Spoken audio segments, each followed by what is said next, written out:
Shape-shifting in the night, stalking you. Does my face seem familiar? Does my back tell you more? Will I change you or will it end you? And the power that I have could give you eternal life. Death doesn't know me. I've become eternal. When the hunger wakes me, I live to feed. With the darkness surrounds me, where the mist, she follows me. I walk alone in the night, watching you, following you, leading on you through the night. When the hunger wakes me, I live to feed. With the darkness surrounds me.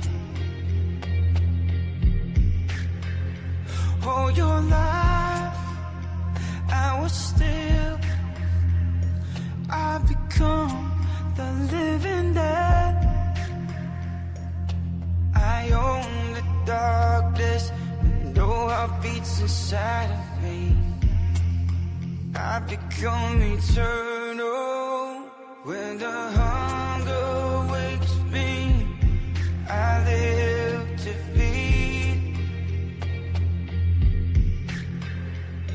With the darkness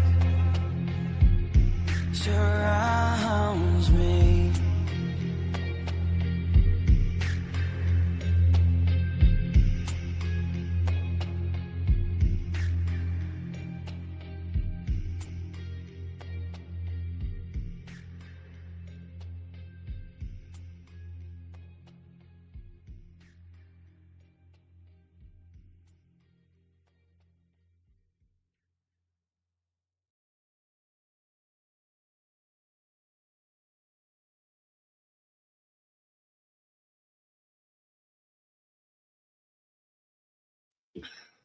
All right, folks. Welcome to Paranormal Roundtable. I'm your host, Josh Turner. This is PRT. Join us in the real reality. Sorry we had a late start. We had to take care of work. I keep saying this, and not enough people are doing it. If you just pay me and give me money, then we won't have to do this. People are like, well, quit working. Don't have to work no more. You don't want me to work anymore? I'd love to just stay at home and just do this, and then I'll write books and yeah, and then we don't need to work. It's over. Don't work no more. I close the company. I'll sell it. I'll sell the company. We'll be done. Just need one wealthy person. Just one. Exactly. I have two companies. I'll sell both of them. Construction company gone. Security company gone. No more. We don't do no more. We're done. The ranch is closed. We call my brother. Let the animals go. Let them be free. Let them roam free. They're no longer needed. Your services are no longer needed. Go be free. We don't want you. I mean, we love you, but we don't want you. We don't. So just close up shop. All right. But until this actually pays my bills, it's kind of how it has to be. That's just the way it is. Sorry about that, folks. But anyway, let's get our esteemed colleagues on here and let's get started with what's going to be a fabulous show. It's a good thing that it's Friday. Everybody can stay up late. I don't want to hear any whining. I ain't gonna get do some. You got to do shit tomorrow. Shut up. It's Saturday. Quit lying. What are you doing? You got to mow your grass? Huh? It's gonna be cold as hell. Don't even bother. Just stay in bed where you belong. Stay in bed. Oh wait, there's football games tomorrow. One thing I am happy about though is that Rob's Lions are not there. You know why? Because I'm jealous. I'm petty. I'm just really petty. My Cowboys sucks. I hope his Lions suck too. I'm like, don't be better than my Cowboys. And I'm kidding. Let's bring Rob up. What's up, Rob? Yeah. Hat there. What's going on, brother? I don't know where I got this hat. I don't know. Some joker sent me this. I don't even. Is that the Spurs? He's probably not a cool guy. I don't know either, man. I put my Lions hats to rest. God, beginning of the season, they have this like pick six, and you can pick 6 teams that'll go to the playoffs. And I didn't make it because one of the teams I chose was the Lions, and they were over to win that division. And they both, man.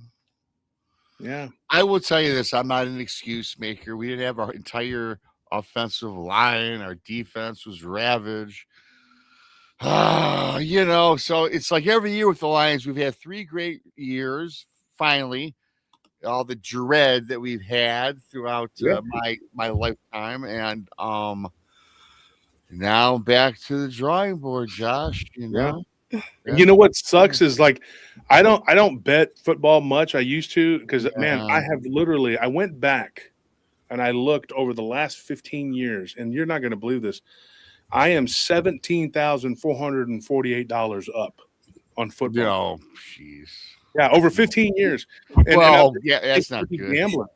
I'm not a big heavy gambler, man, but when I know something's going to happen, it's going to happen. Like I picked Miami to run the table and then run into Indiana. So if Indiana beats them, I've cleared it. Oh, okay. There you go.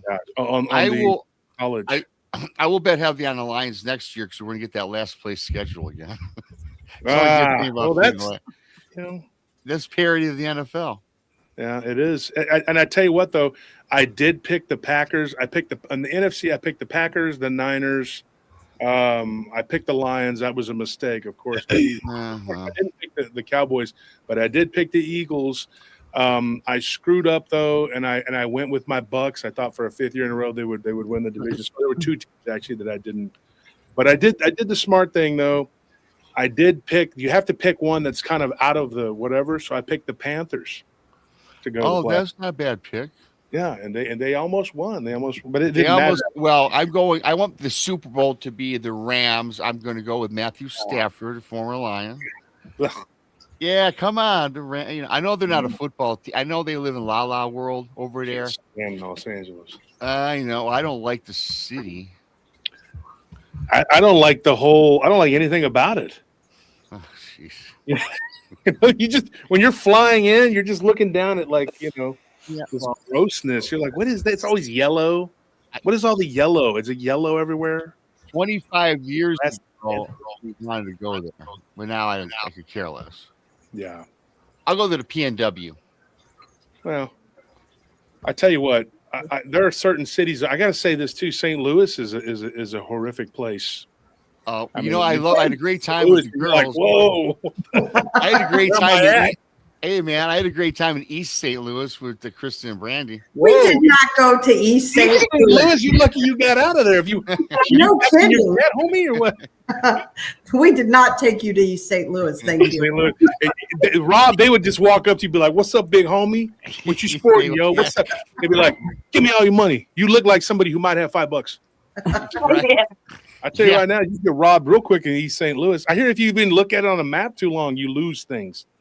That's true. Yeah. That or they have the stripper bars. That's where all that is located. That's like Arlington. It used to be so bad. This is a true story. Jerry Jones, he politicked really hard for the Arlington city to close down all those strip clubs. There were 14 strip clubs within 2 miles of where they were building the stadium. And he was like, well, maybe the Rangers, the baseball team is okay with it, but we're not. And so in order for us to go there, you have to close them down. So they left open 2. And then the bars they had around there, they had one that was like, it'll do. That's literally the name of it. Like, it'll do. Like, oh, it'll do. And then there's another one that was called Why Not? That is not a joke. Now, hey, Wayne, you're from that area, aren't you? From up there? I've been up in that area, yeah. Okay. So Arlington is just—it was a butthole, dude. Like it was terrible. Like but I had some friends up there. I almost got into a shootout with some people at a Korean grocery store there. I'm not even joking, man. Like it was bad. Like they asked me who I was. They had the little rice burner cars, and they were, and I was like, I obviously don't fit in here. And they asked me to leave their neighborhood, and I was like, no problem. I can't even read what the hell the name of the store is. I just needed to go in there and find something. That was it. You know, they have their own little thing going, and I said, oh, I could see that. We're out of here. It's your world, brother. That's funny. But that was Arlington. Arlington, Dallas is pretty. There's some spots in Dallas that just really. I will say I drove through Dallas with a friend of ours, Randy, and I thought Dallas would be pretty cool. It was just nothing. We went past the old stadium. What was the old stadium back in the days with Tom Irving? Landry? Oh, you're talking about the Cotton Bowl. Yeah, that was, man, there was nothing around there. It seemed like it seemed just dead and desolate, man. Like a stadium in the middle of the desert. Dallas is like liquor stores and pawn shops now. That's pretty much it. And then there's some big buildings and That it's sounds like St. Louis. It's gross, dude. When you go to Houston is built inside of a big forest. Like it's a big forest. And everywhere you see there's trees. Austin, it's a big forest. You ladies, y'all been here. It's real foresty. San Antonio, big forest, but then Dallas is just flat, ugly. Construction zone. Same with Fort Worth. Yeah. Fort Worth, We actually, when we were going to San Antonio last time, Brandy, tell them the story. We decided to, I don't know, we took some road. We didn't realize it was a toll road because of construction. And do you remember that, Brandy? Do you still got a ticket out there? Yeah, I got a ticket. I paid it. It's all right, though. Yeah, I got on this toll road. Didn't even know. I'm thinking, okay, we'll do this and trying to get around that. Next thing you know, I end up on this toll road. So every mile or so, I'm getting these pictures taken of the vehicle, and I'm like, crap. Hey, really quickly, how dumb I am. I drove from Detroit to Chicago, northern Chicago, almost to Wisconsin. And as I'm driving, I'm like, and I'm a rookie for it was my first time driving anywhere far, right? I was in my 20s, and I seen this, and at the toll roads, I kept stopping. It was long lines. Then I seen to the left something that said express lane. And I seen it was open and flying. So I said, shoot, I'm going to start taking the express lane. So I just kept, going right on through. 6 months later, I got a bill for like $200 for all they took a picture. I didn't know he had to pay for it. I didn't know he had to pay for it. They learned that from Oklahoma. When I was up in Kansas several years ago, when we drove down from Kansas from, I think it was Salina, we drove all the way down through Oklahoma, all the way down Wichita, all that. And at some point in northern Oklahoma, it becomes the interstate becomes a toll road. And I'm like, oh, okay, that's real cute. And you're just like, well, welcome to Oklahoma, where we really bend you over. And by the time I was done, I got home and I got this humongous bill. And I told my wife, I was like, what in the hell did we do? And she goes, you remember how it just kind of sneakily becomes like a toll road? I was like, yeah, you just stayed on it. And she told me, honey, you should probably get off. And I said, no, I'm a man. I know where I'm going here. Right? She just goes, headphones, goes to sleep. I wake up $700 later. Oh, God. Yeah. Mine was in that, Steve, was like $200. I remember $236.19. This was only a few years ago. So this is inflation. Yeah, probably been 500 in today's times. But yeah. But that makes you a deal, though, nowadays. I'll tell you, look, do you have children that'll work for us? Right. It's the government. So they're like, what do you have to barter with? Yeah. You give up your guns. If you give up your guns, we'll just let you slide. We'll give you a 10%. Go get the jab and we'll make you a deal. Yeah, the funniest thing with that toll road that Chris and I took was, we got on it and we still we got there 10 minutes sooner. That was it. It's like California. Well, we were trying to avoid the Austin traffic. Yeah. Yeah, that was terrible. I should have just stayed on there. I mean, it just taken an extra 10 minutes. Y'all are. This is giving me anxiety over. This is worse than the Gypsyrose. I don't even know what. All right, guys. Let's. We're gonna get started. We got 240. That's enough. Usually we start about 300 people or so. We start talking whatever in the chat, but people will come in. They'll show up, even though it's a Saturday. So here's what we had, folks. If you weren't paying attention, or if you were living under a rock, or you just don't follow me, in any of those things you were doing, you're not a good person. Basically, you don't know what's happening. And so what's happening is that yesterday I was on with the lovely Blondes and Booze. And by lovely, I'm starting with Rob. He's the loveliest of all the Blondes and Booze. Mhm. Oh no, you have your own channel, Rob. You have your own channel. Never mind. I take it back. So we didn't see Brandy there yesterday, but we did have Mary Lynn was there. Mhm. So we had, and then we brought on Rain, and Rain, you are fire. Mhm. You basically brought the heat. You were throwing strikes yesterday. And so you know this case very well. So we're doing a 3-parter, and I think that everybody contributed. I got nothing but positive feedback from the Blondes and Booze show yesterday. People telling me, like, hey, that show was awesome. I can't wait till tomorrow, whatever. And then there were some people that were kind of snarky. They were like, are you going to Yep. be there? Jesus. Well, let me I was say, like, yes, honey, it's my job. And my wife was like, okay, I guess I'll watch. well, you know what? Let me say something really quick, because if you look at the comments on the Blondes and Booze shows, there were some people that were asking where we got our information from. So I want to reiterate, I've watched documentaries, I read up, and so I did do my homework. So if the documentaries were a little bit older, so be it. But I did do my homework on that show. I think we all did. Yeah, And we the did. haters who are hating, are you guys related to Yes, her? Or They acted like they something? were family members of Exactly. Dee Dee. So if you are, email us. Yeah, and here's the thing, like a lot of stuff came out about the mom, right? Yeah. That was not, previously it was just, oh, this poor child, these things happen to this poor kid, and hard knock life and whatnot. I came to the conclusion after listening yesterday and then the information that I've gotten over the last week or two, that what it seems like to me, she was sick when she was young. Mhm. And the mother doted on her. And I think that the mother created a walking, talking psychosis. This is just my opinion. I'm not a professional, but I think it's my opinion. I've seen this before where people they're very spoiled. I have one of my relatives who he was sickly when we were kids. And in my opinion, his mother, she took it too far. And now he is a nightmare to deal with. He is just not, he has just all kinds of mental conditions. And I'm not going to get into it, but you can't deal with the guy. He is just, Right. and I think that he was babied a lot, and I could see it happening when he was a little younger than me, and I thought, this isn't correct. I mean, this is going to be. My dad talked about it. He said there's going to be a problem, and it happened. Of course, my dad was like, "See, this is why I beat the hell out of you, so you don't end up like that." I was like, "You're doing a good job, Dad. Keep doing it. That's why I'm going to be good." No, but seriously, no, you're not supposed to hurt the kid or whatever. Right. But there has to be some discipline there. There has to be some sort of structure.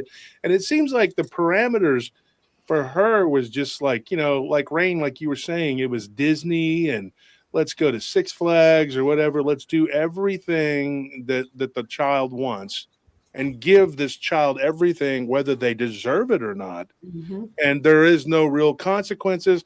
She grows up in a world where she doesn't have to take responsibility. Personal responsibility is like foreign, That's something that I learned at a very early age was personal responsibility. Whatever you do has consequences. Absolutely. But it seems like for this child, there wasn't any. And then she becomes, not just an opinion, but a lot of people say that, and I'm not saying this is my opinion, but a lot of people say that she became a holy terror.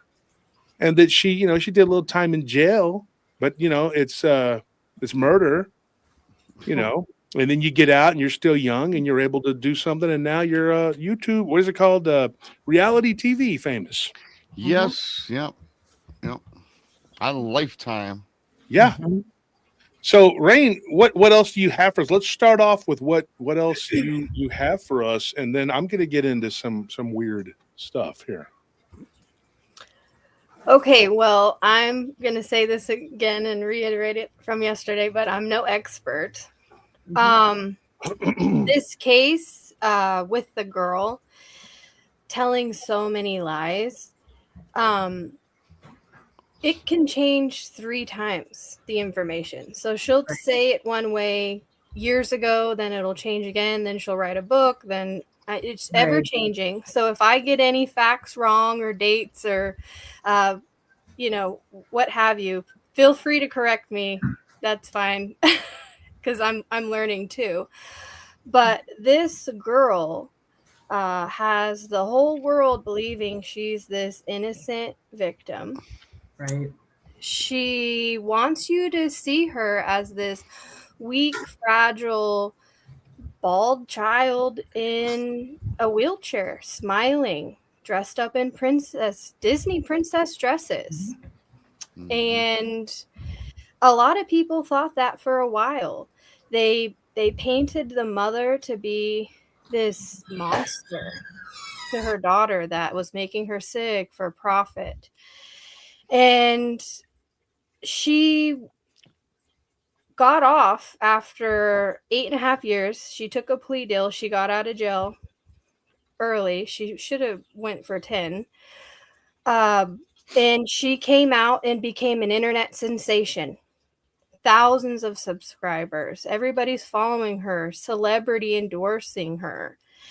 And now that the co-defendant, Nicholas Godejohn, I think since he's exhausted his last chance to have a retrial, they've come out with these FOIA videos. So if anybody's not familiar with these FOIA videos, you can check out Into the Weeds podcast. They're the ones that have been releasing these.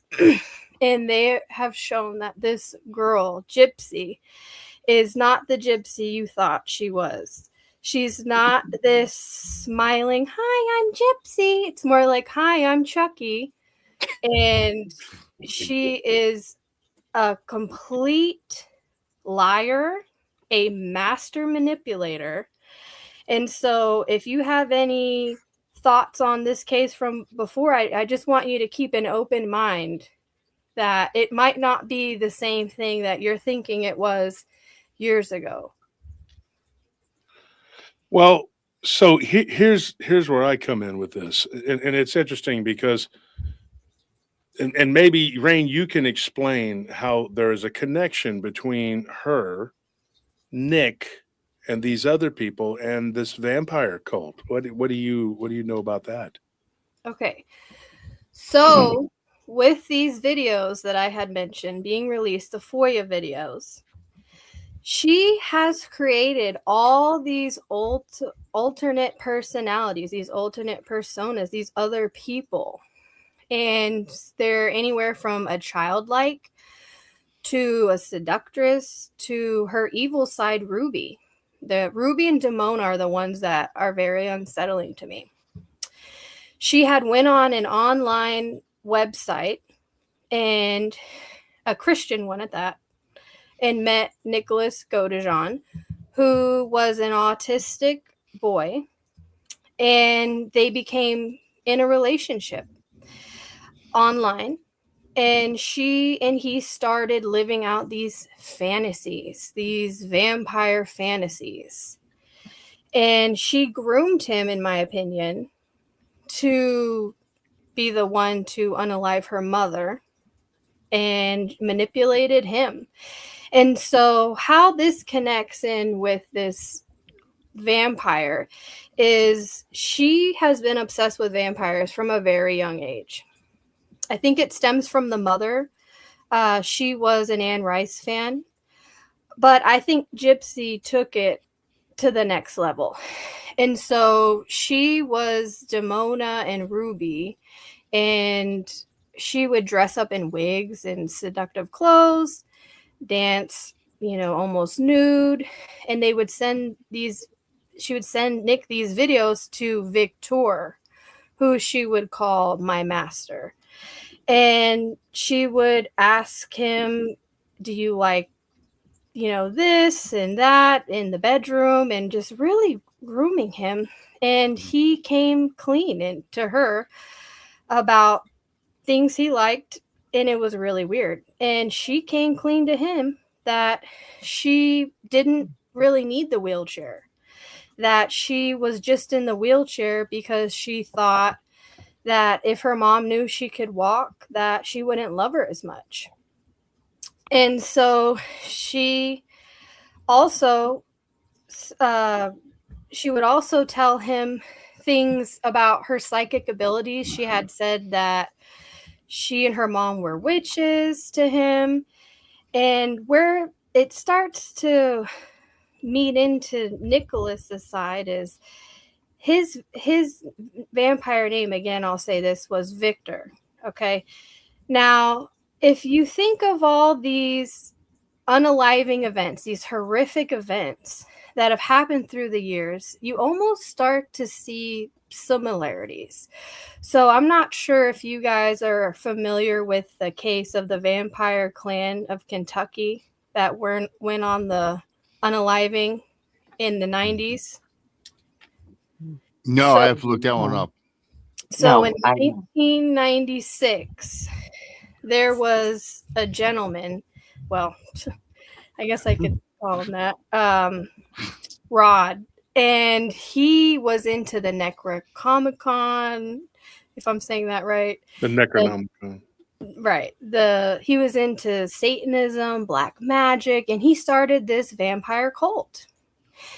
And he said his name was Visago, which was a 500-year-old vampire.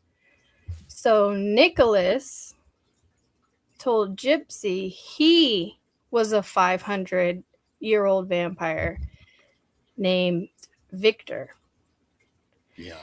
So there's that weird connection with the 500 years. Why that? The Visago. And if I'm sure Josh will get into Visago and the lore of him. But then there's this connection to New Orleans.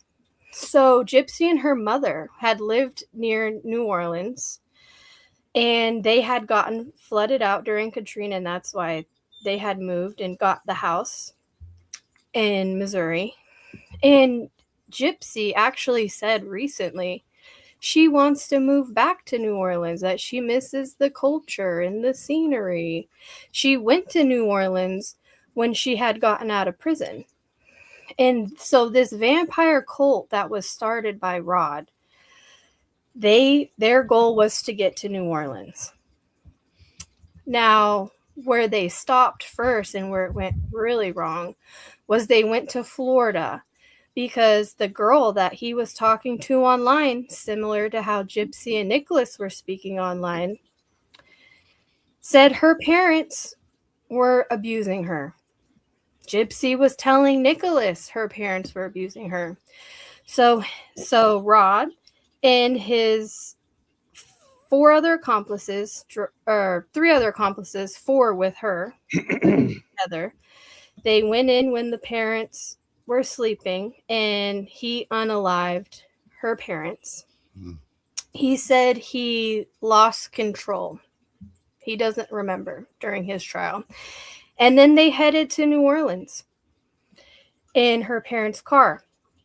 They had actually gotten pulled over 5 times by the police and somehow didn't ring a bell on the radar.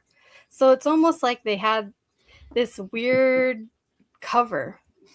And so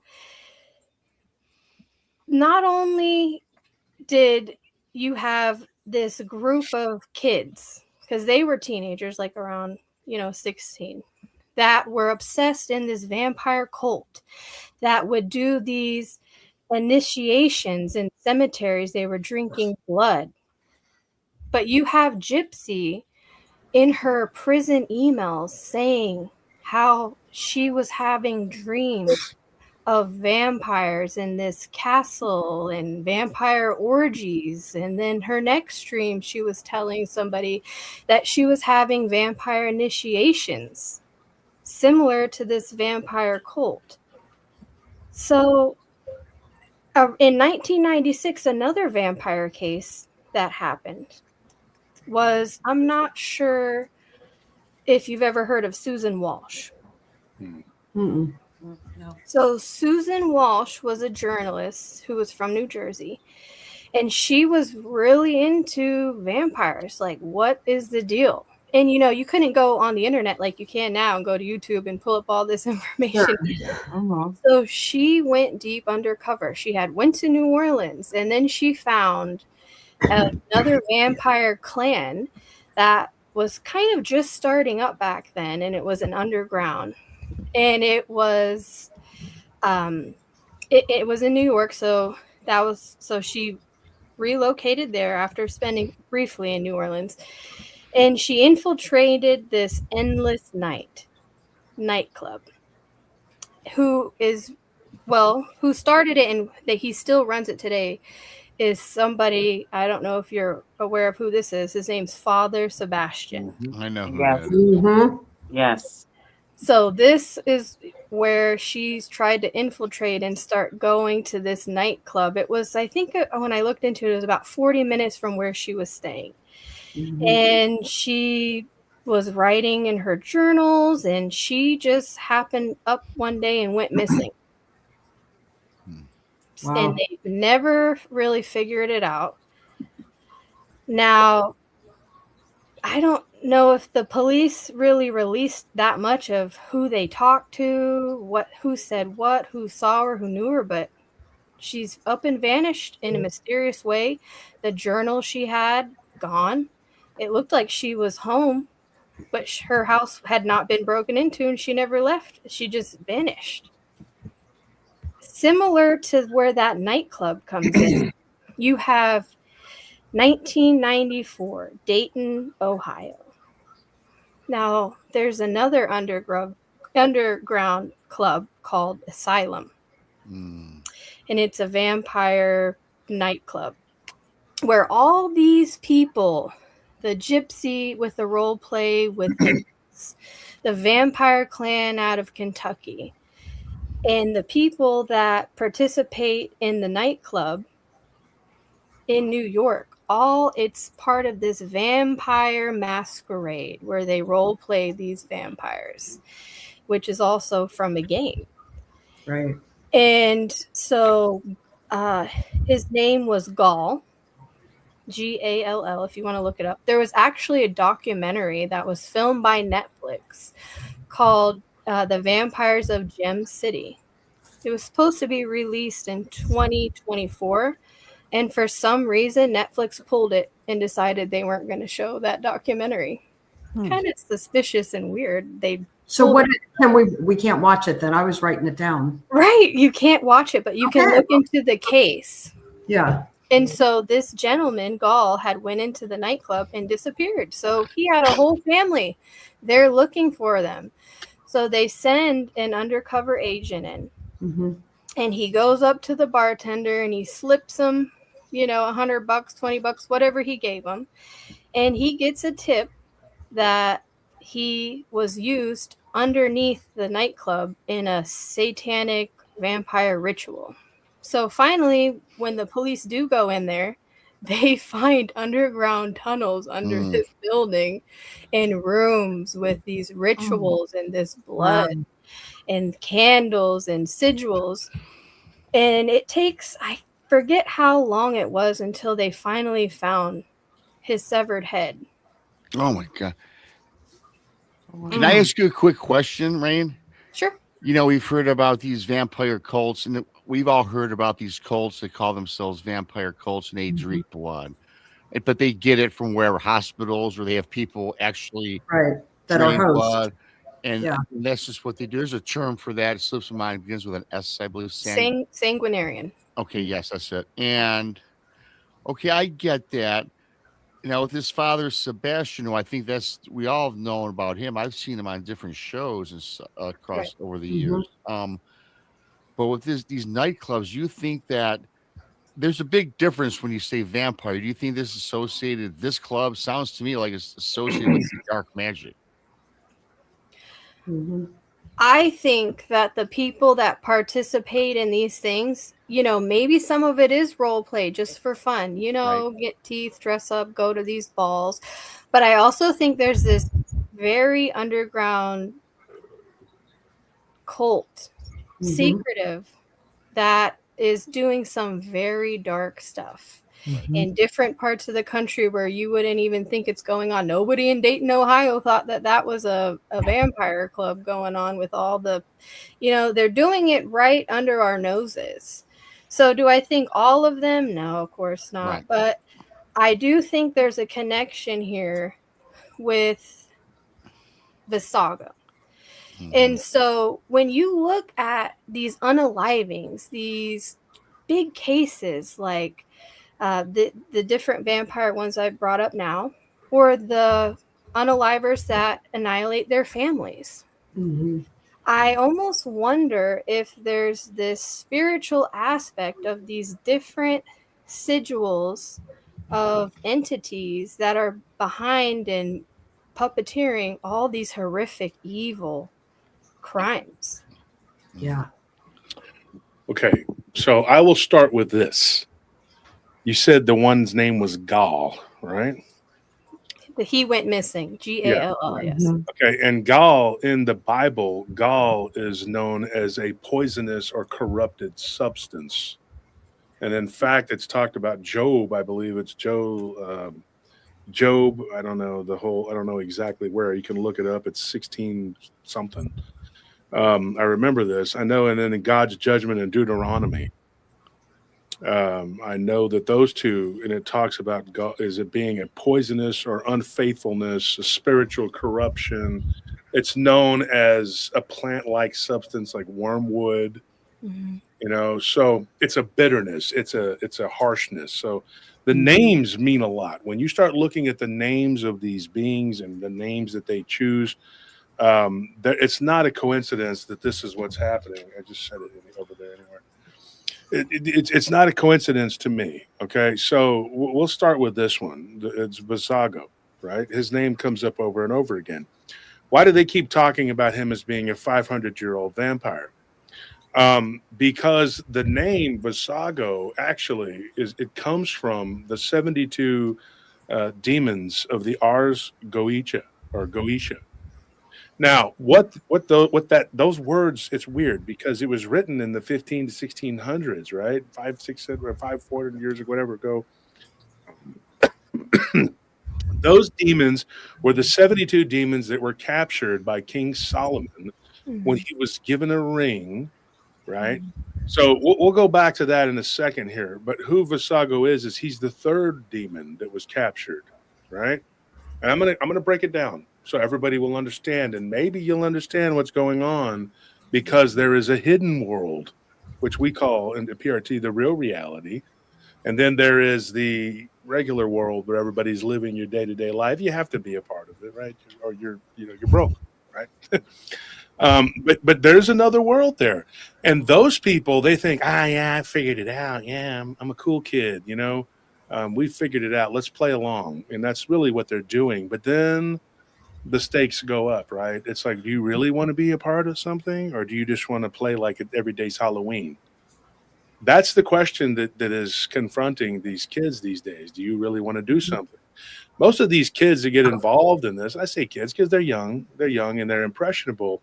They get started at this because they're losers. And I'm not even joking. You don't see them in band or football or any kind of, whatever. A lot of them are burnout kids. I'm telling you. But those particular kids are used to capture some of these the cool kids, right? The ones that have the resources, the ones that can actually get something done. And so it is like a recruitment. And these demons, this is what they do. But I don't really think demon is the appropriate term for this guy, because Visago is not really a demon. No. This is where it gets interesting. There were 72 of these in the Goetia. Now, the words Ars Goetia is actually two words that were put together. Ars is Latin for like arts, like the arts, and then Goetia. Take a guess on what it means. It means sorcery, like witchcraft, darkness, basically, dark arts. That's what it is. And so the Goetia actually, it has got the names of the 72 demons, but it also corresponds to the 72 angels of the Kabbalah, which it gets kind of weird when you put those two books together.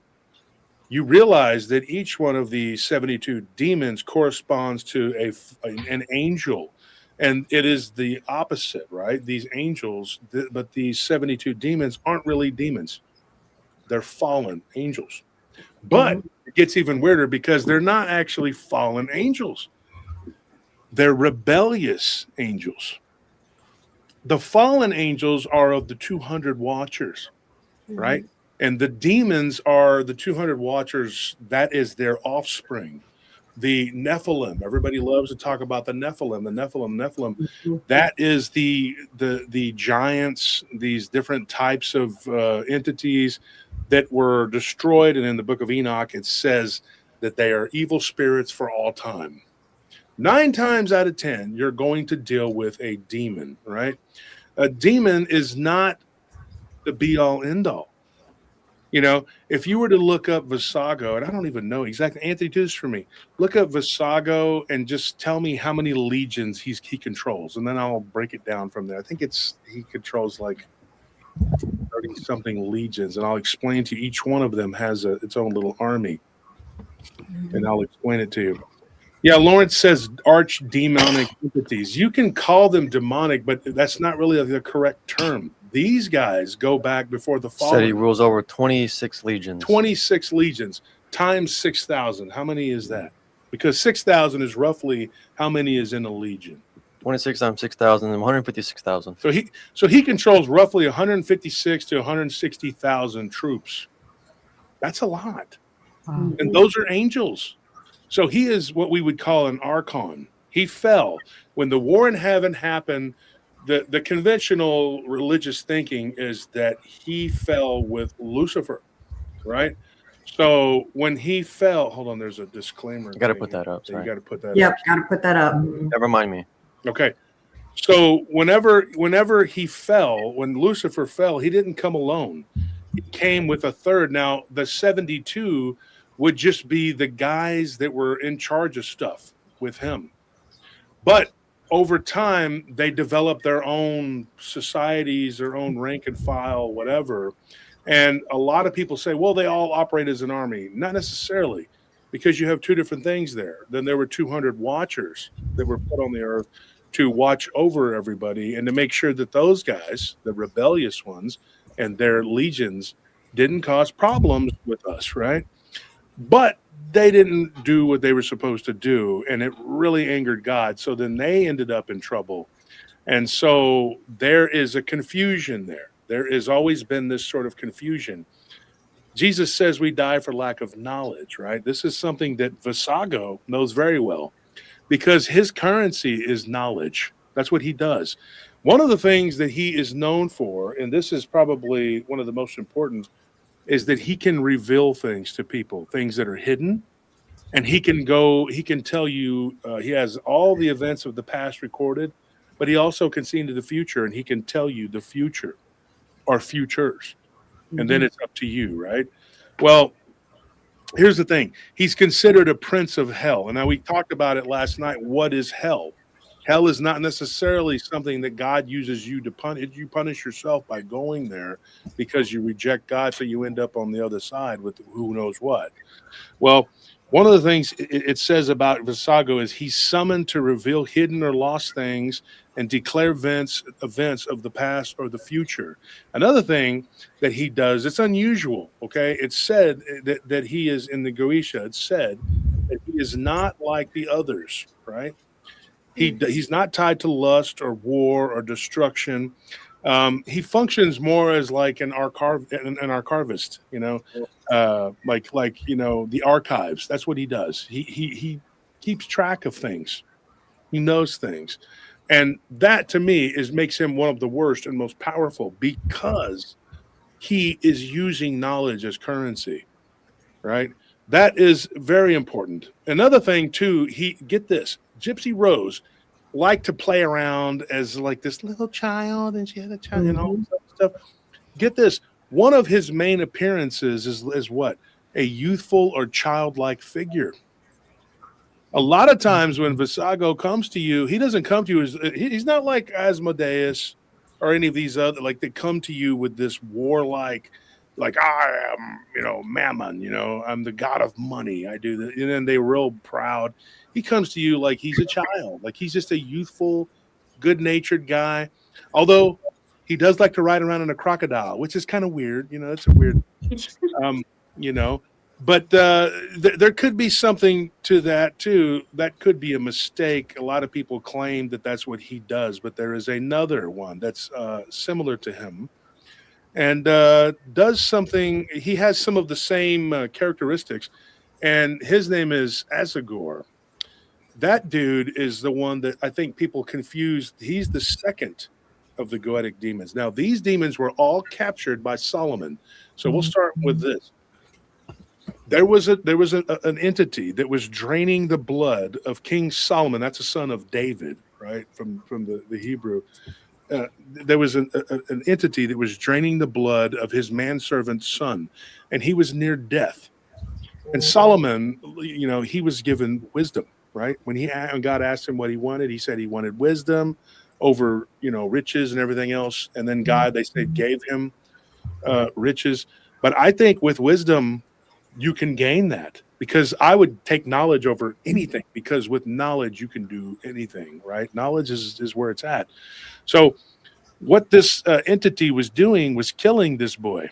And he went to Solomon, this kid's son, and says, hey, my son's going to die. And there's a demon that's attacking, and fallen angel, whatever.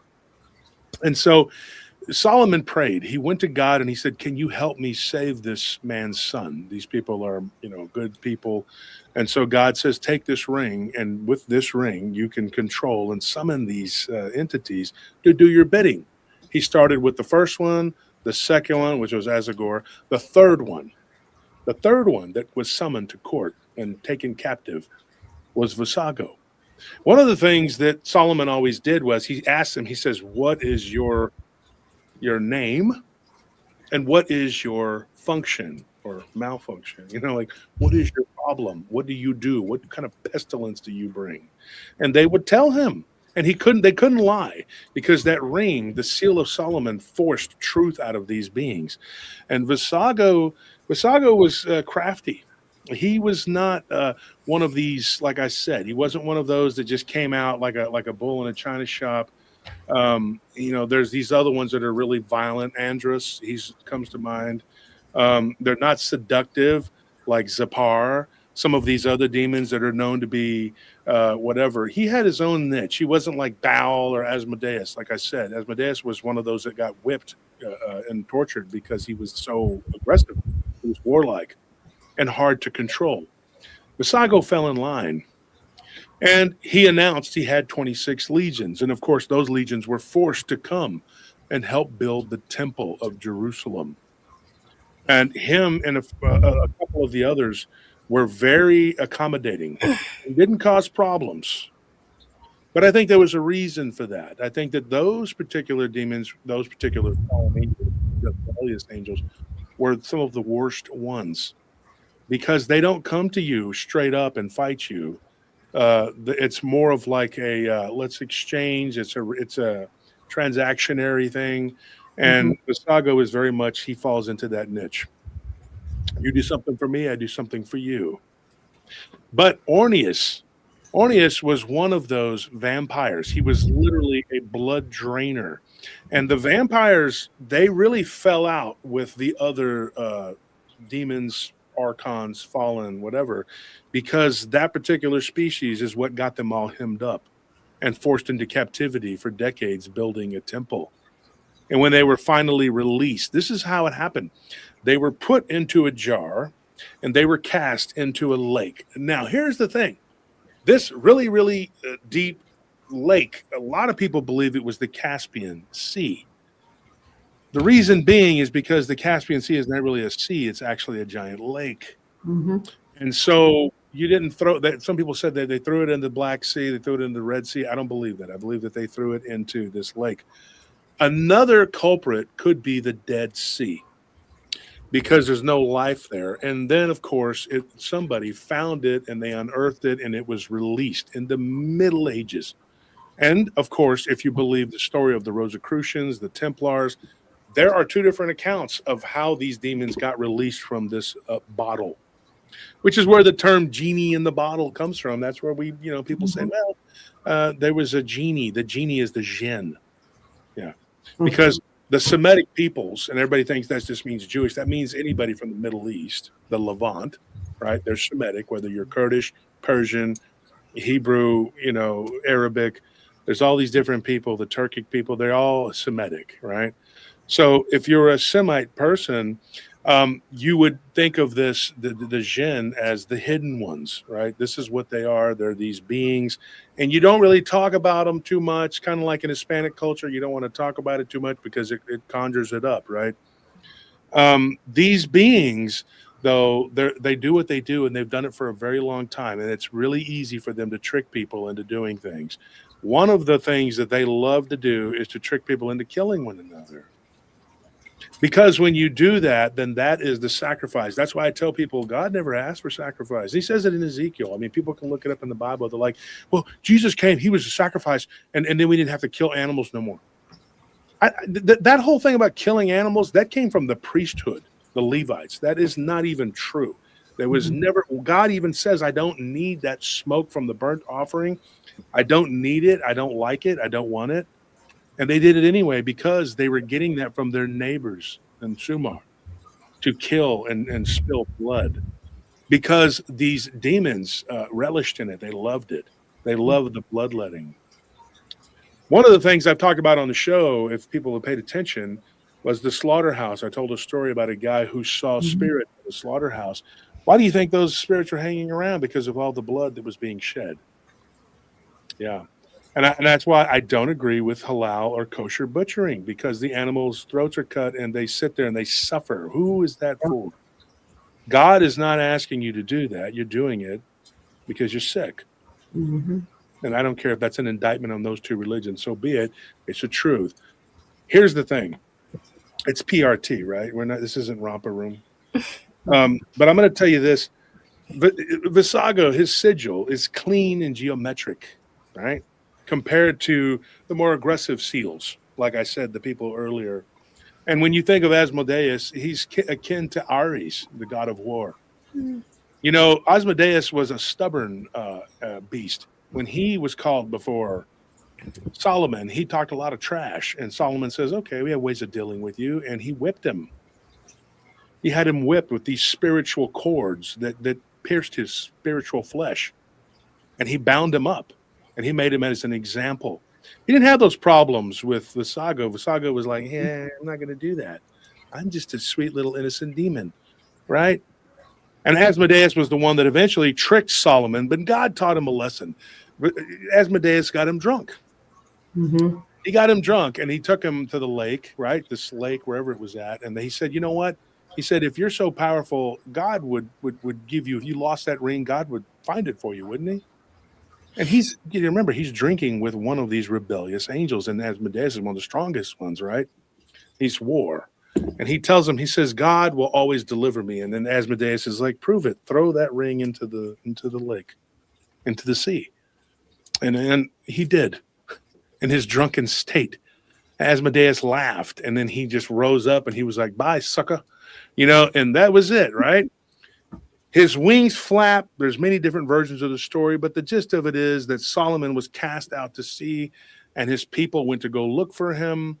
And Solomon eventually made it to the other side of this shore, but he ended up in a land where he didn't recognize anybody or anything, and he didn't understand the language.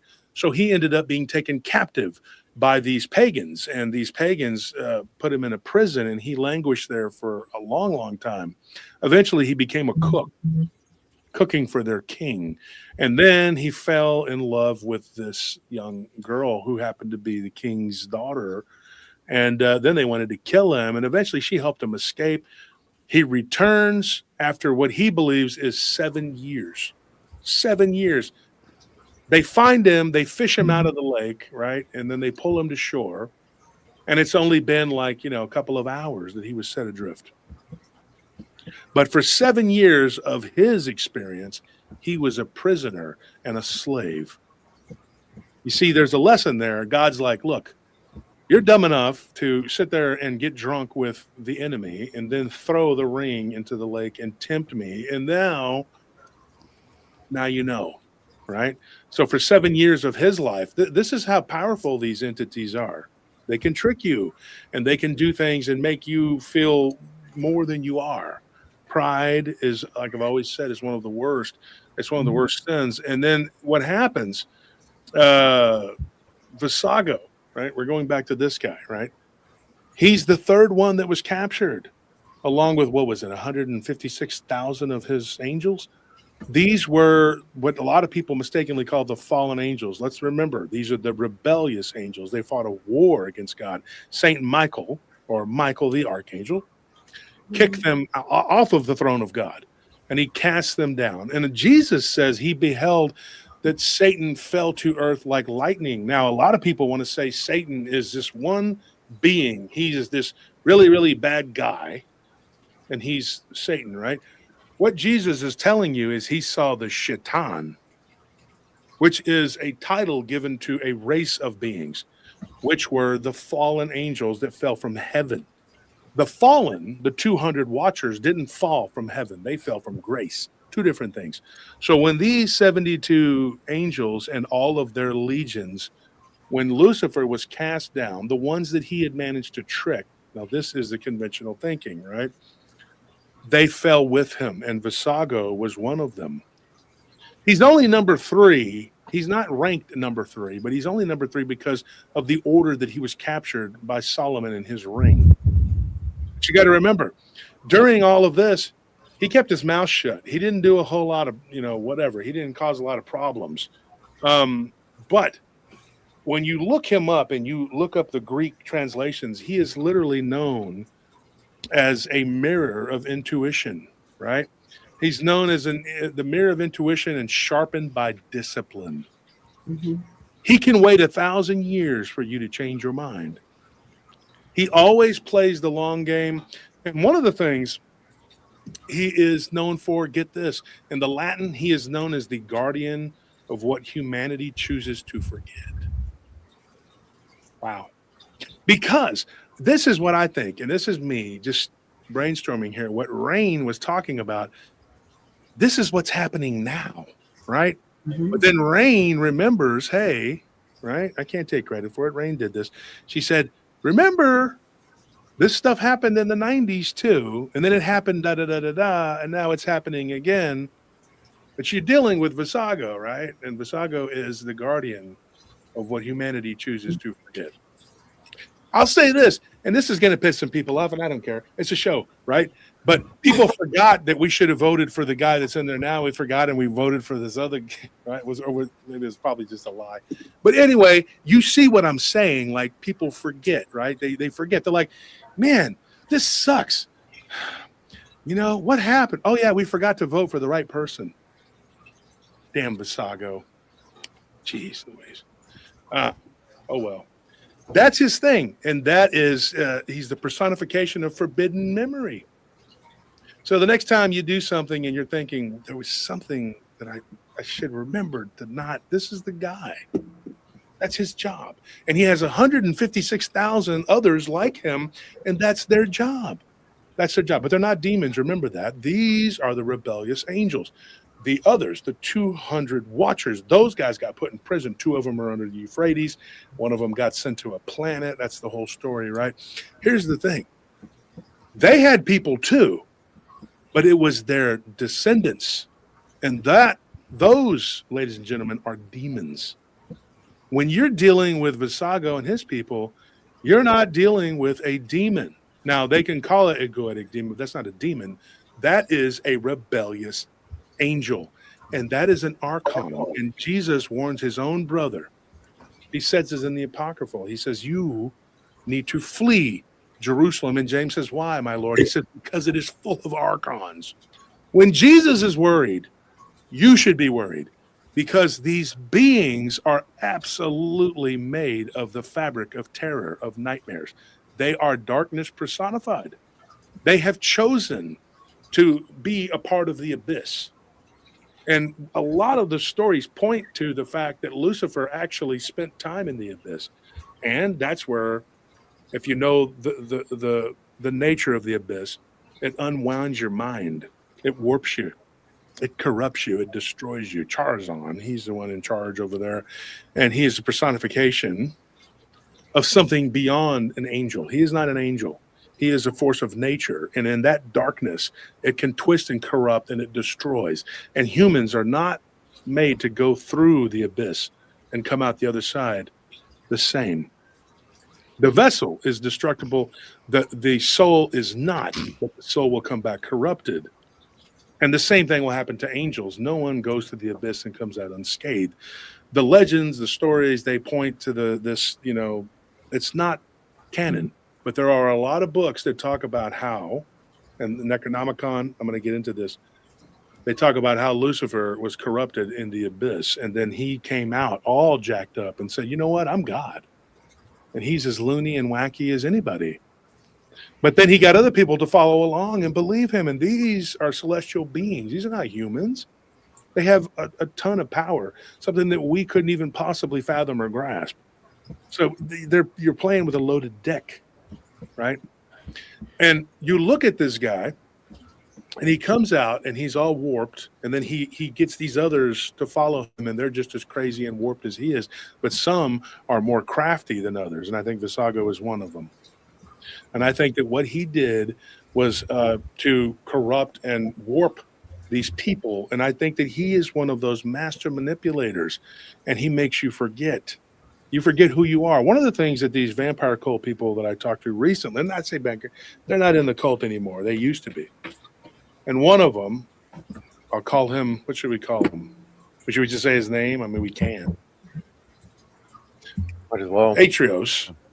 He told me this. He's Greek, and he's been around for a long time. Let's just say that. He told me something, and he said that when you're dealing with these beings, he goes, there's no truth. There is nothing but illusion, and an illusion, and another illusion. Is a big spiral. And he said that you never win. You're always just given the breadcrumbs of whatever, and then you lose your humanity. He goes, and then after a period of time, you forget who you were. You forget that you were even a human being once. And then it's over. You give over to this bestial nature.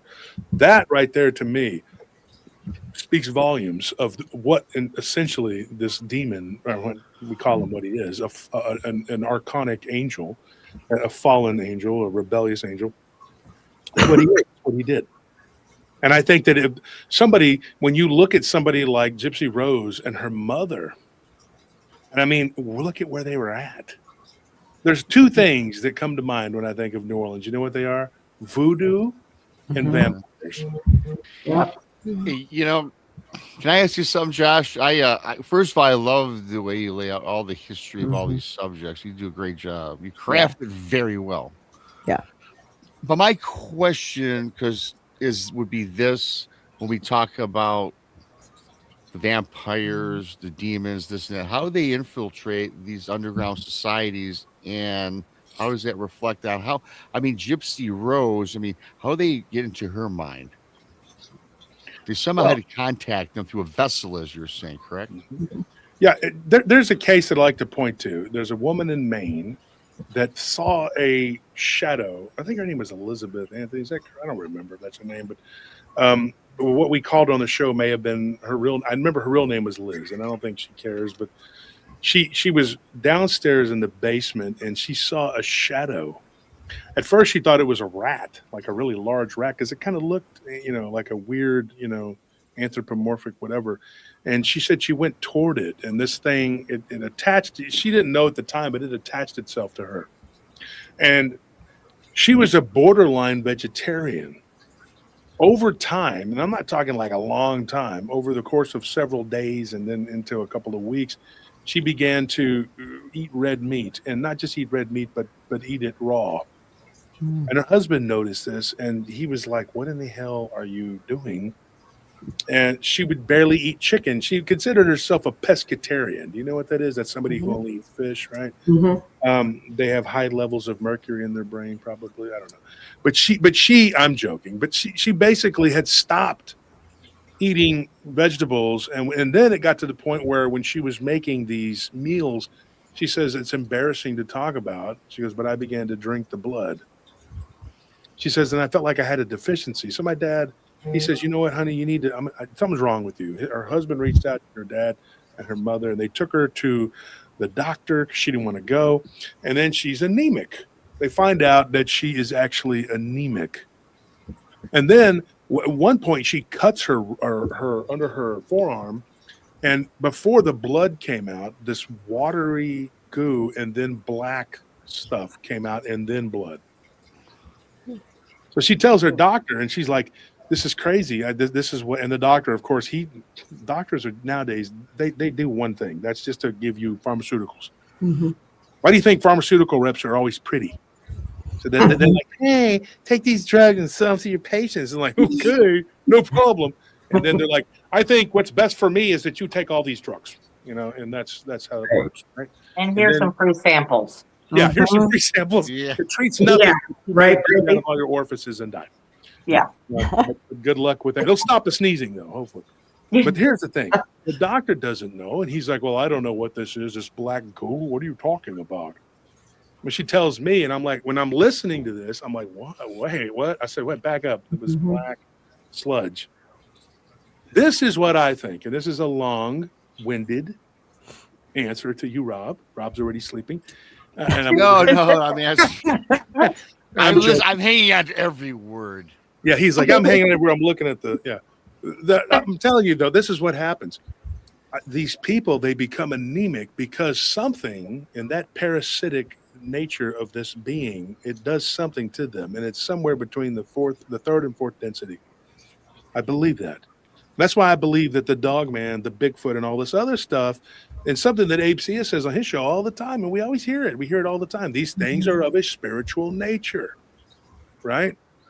But they can cross over to our boundary easier than we can cross over to theirs because we're weighted down, right? But they're not. So they come in and out, in and out. And when this thing was feeding on her, much like if you were bitten by look at Old Yeller. Isn't that a weird show? Old Yellow. You're bitten, and then the next thing you know, you have to shoot the dog because of the wolf. Rabies. Rabies, yeah. So this thing bites her, right? This ethereal being, but it's somewhere in between because she can feel a physical presence on her at times. Whatever this thing was vampiric, and it was feeding on her. One of the places where people report, and this has happened in New Orleans multiple times, and there are people who've talked about this, I'm not the only one, but we've talked about it quite a bit. These women will find these bite marks in between their thighs, right? This exsanguination happens, and they feel lethargic. And there's so many women who've told us, what was the one that we talked to? She was a black girl. She talked about it. I forgot her name. She was driving back, and she only passed out when she was leaving with her friends. I forgot her name. She had a very unique name. But anyways, we were talking about her on one of the shows. She met this guy, and the guy looked like a normal guy. But then at one point, he looked like a demonic entity. Like she saw him change. And she was like, I'd get the hell away from this guy. And this dude, she had been having intercourse with him over the course of a couple of days, and she said it wasn't something I wanted to do. It was like he seduced me, and then I kept waking up and I couldn't remember. She's like, I couldn't remember, right? Her friend, who had been drugged before by the date rape drug, right? Maybe we should call it date grape, whatever, to please the YouTube people. But so she was graped by somebody, and she used that drug. What's it called? Rohypnol. She told her, she described to her, she says, well, maybe I took Rohypnol. And her friend was like, no. She's like, it's a totally different feeling from what you're talking about. I don't think it was a drug that happened to her. I think what happened to her was that it was the not remembering. Because remember, Visago, this one that they choose to be their liege, he is really good at making people forget things. He's also really good at helping you find things. So if Gypsy Rose did get out of jail and she needed to find the cursed voodoo pickle jar or whatever the hell it was, Vasago would be the guy to help her find that, especially if she hid it herself and couldn't remember. I'm not saying she did. I'm just saying that would be the guy to go, hey, you left it over there, witch. She admitted she did her own voodoo jar in 2013. Yeah. Because she wanted to counteract the curse that her mother gave to her. So I guess there's 2 jars to dig up. Has anybody ever found them? Like nobody's ever found anything? There was a couple different people online that were asking about that, and they were like, couldn't somebody like go on the property, buy the property, and dig them up? And I'm thinking, with all the attention she's getting, somebody might now. Yeah. Right. Yeah. Wow.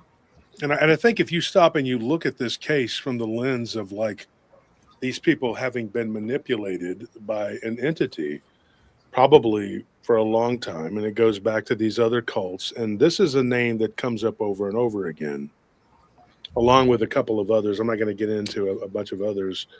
Agares is another one who seems to be kind of associated with that. These two in particular, Agares and Vasago, their names come up, and this is what's weird. According to those who study the Ars Goetia, they say that they're actually good-natured, which is unusual for the archons of the Kabbalah or of the Goetia. The Kabbalah being the Jewish version of this. It's really weird because they're not good by their own, whatever. When you fall, and this is what somebody asked me this question one time, and I answered this question on another show. The question was, what would make all of these beings just become evil? Why would they just be evil? Just because this guy was trying to pose it from the question of if God was like this tyrant, right? And Lucifer rebelled, and he took all these guys with him. Why would they all just become evil? And I said, well, if you look at this is their own lore, and it was the what was the guy on the show we had? He was the Hyperborean, and they had their own lore about that. There is a lot of different, legends and stories and whatever. There are different books that make up what we believe is the Necronomicon. The Necronomicon is not a real book. It was a composite that was created by H.P. Lovecraft, but it was based on several different books, 3 in particular, The Son of Gnosis, right? There's another book. It's about Enochian magic, and another one. These books probably shouldn't even say the names of them. We've said it on the show before. Shams al-Ma'arif is another one. Please do not try to read these books. Please do not download them onto your computer. And I'm not saying this as a joke to go do it. I'm being very honest because there are people. There's a story I have not told it up to this point. But if you have the Shams al-Ma'arif on the elf book, and Lawrence knows, so you could actually get beat down by some dark elves because you have that forbidden knowledge. It is the one book, when the Arabs talk about it, they don't tell you the Shin will come for you. They don't even use that term. They call them dark elves. I think that's interesting because people that take ayahuasca or they take, what's the other one? DMT. They report these machine elves. And when Edgar Cayce, the sleeping prophet, when he would go under, the first level that he was on, he would talk about these mutated, ugly elf-like creatures. Which is interesting because there have been story upon story upon story about the Darrow and the Taro. The Darrow being these ugly they have these hook noses, the noses hang down, the ears hang down. Because in your whole life, noses and ears don't stop growing. So they're ancient beings. So the nose looks almost elephant-like and the ears hang down because they're thousands of years old, right? And they live under the earth, right? It's the Shaver Mysteries, right? Fate magazine. I think anybody probably knows if you're paying attention. But that there's something to this. There's something to these elves, right? So they have a forbidden book, right? And a Lebanese guy years ago wrote this book. He said that it was given to him. Brenton Sawa, an old friend of mine, actually told that story. Let me tell you something. You don't want them visiting you to take back what they believe is theirs. They don't want humanity having it, and I'm fine with that. I'm like, take it. I don't want it. It is there. I was tempted at one time to read it because I've read all these other books, and then I thought, I really don't want my ass whooped by elves. That was the deciding factor. I was like, that was it for me. But I really, this is the truth. I mean, I think that, Donnie Cho, hey, Donnie, he's somebody that might be willing to go and get that book and put it on his computer. I don't want him to do it, but Donnie would be the kind of guy that would. Yeah. And then he comes, he's got a black eye, and he's like, oh, you're not going to believe this. I thought it was Christmas time. I could see Donnie doing that. He says some stuff, and then some stuff happens. But the point being, folks, not trying to be funny here, but seriously, I mean, these are the books that H.P. Lovecraft wrote about that created the Necronomicon in his mind. And of course, he made up his own little, sidekick that was a crazy Arab dude that was running around doing all this stuff. But it was really a composite of different people and a composite of different freaking books that were just forbidden knowledge, right? And like I said, I think people should stay away from that stuff. The Goetic book is not that terrible, but it does lay out there and tell you who these beings are, what they do. And Visago, he fits the bill for something or someone. That's why they choose him. But he's also handsome. So, the whole idea of, Brad Pitt and what is the Scientologist, the midget, was it Tom Cruise? They are both like so weird, right? And so they're over there and they're kind of like, I'm not gay, but maybe I'm gay. Are you a vampire? I'm a vampire. You're sitting there watching this Calvin Klein ad. It looks like a cologne, like it's a cologne, within the darkness, there's Visago. Oh, God, yes. And so, her mother probably was like, oh, yeah, I like that. Let's get, because there it is, right? And then once again, we all forgot what happened in Kentucky. Everybody forgot about that, and then they forget that this other person's head went missing and everything. And we forgot about that, too. Because Visago is really good at making people forget stuff. And then you go and you start making supplication to these bastards. And then the next thing you know, the heavy price comes, right? And I bet Mama, when she ended up passing away, I bet she didn't think, hey, this was a good idea to be, involved in all of this crap. Right. But I guarantee you she was not innocent because of what she created. Yeah. And to me, she created a monster. That's in my personal opinion. But I think that she created something that got out of control, and I think that was her daughter. And now we're looking at Honey Boo Boo all grown up and dancing around, I mean, and now she's got her own show. So I guess the lesson learned in this world, if you pay supplication to demonic entities, you get elected to office. You get your own TV show. You get all the goodies, right? You get all the great Hollywood. Hollyweird. And the vampires in Hollywood, everybody, it's crazy because I know Roseanne Barr, she was over there like, don't look at me like that, Tucker. They're vampires, and he's like, what? And now Tucker's over there like, dude, they're vampires, Alex Jones, same thing. I've known Alex for years. He's the same way. He's like, they're vampires. The frogs are gay, And everybody's just like, what are they talking about? Vampires? Isn't that like Tom Cruise and Brad Pitt? I forgot. I don't remember. Everybody always says that, right? I forgot. I don't remember what was it. Because Visago is making you forget. All right, that's his job. His job is to he's part of the Lords of Illusion.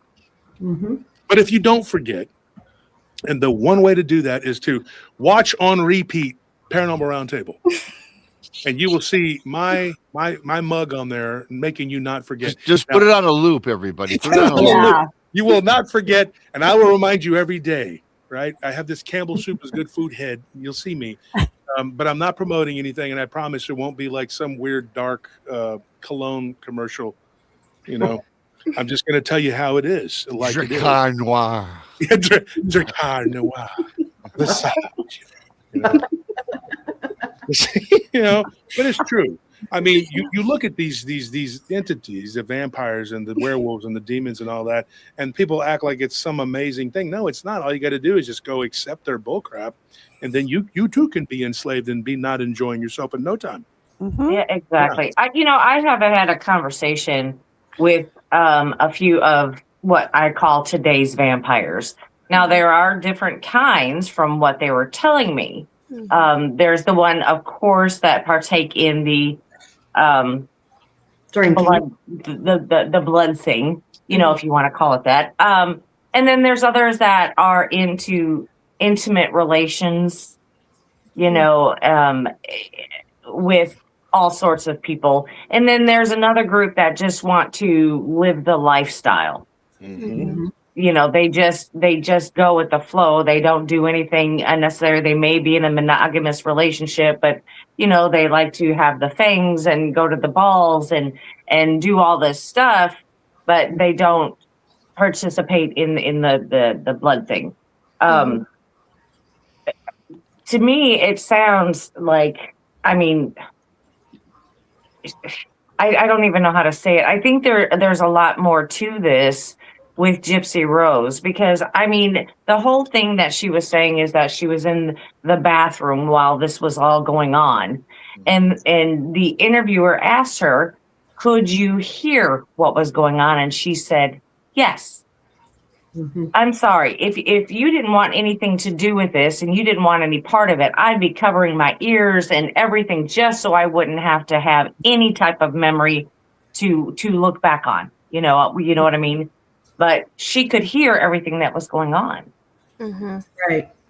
So she had something evil stuck to her. I'm just going to say that.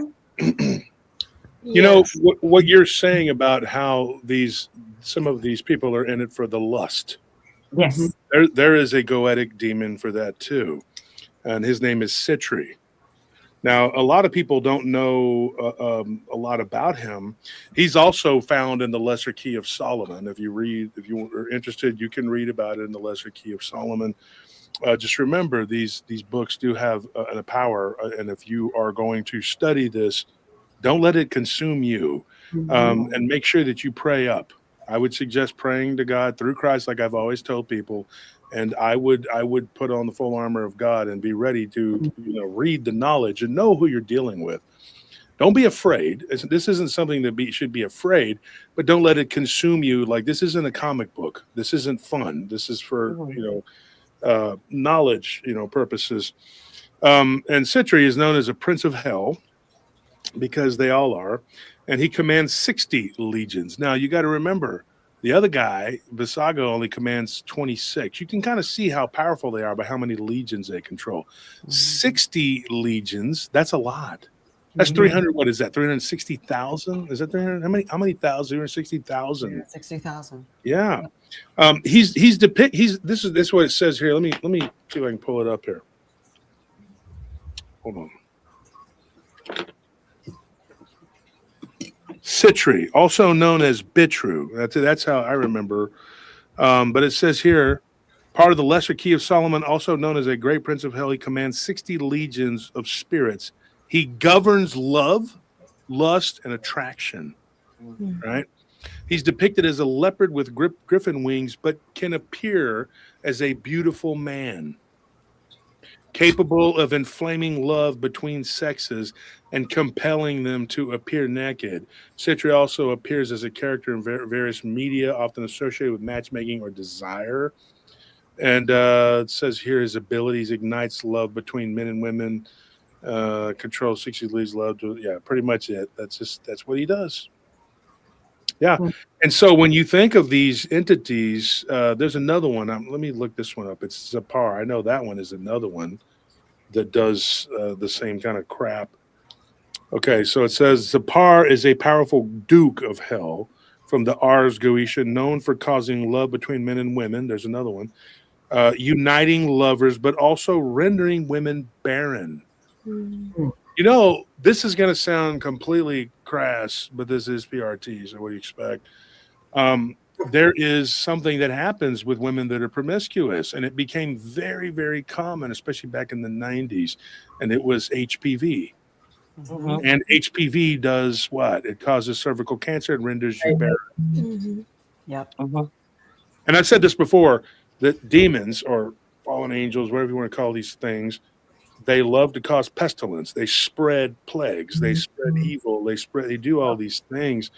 And I believe that that is something. I've said this before. When they were talking to us, I went to college, believe it or not, I did. I threw my books in the trash and became successful.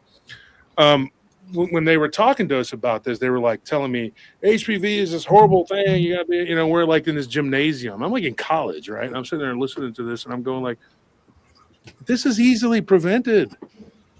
Don't be nasty. Don't do it. I mean, just be monogamous. But apparently that was too much to ask. And people couldn't do that, and they couldn't do the other thing too, which is to keep yourself protected. But it says here he appears as a soldier in red armor and commands 26 legions of spirits. So he's on par. 26 legions. He's on par with Visago, right? It says here though. It says he is skilled in alchemy, warfare, and transforming women's shapes. Isn't that interesting? Transforming women's shapes. So basically, he runs a curves, right? The women's gym. He's like, "Welcome to Curves. My name is Zipar.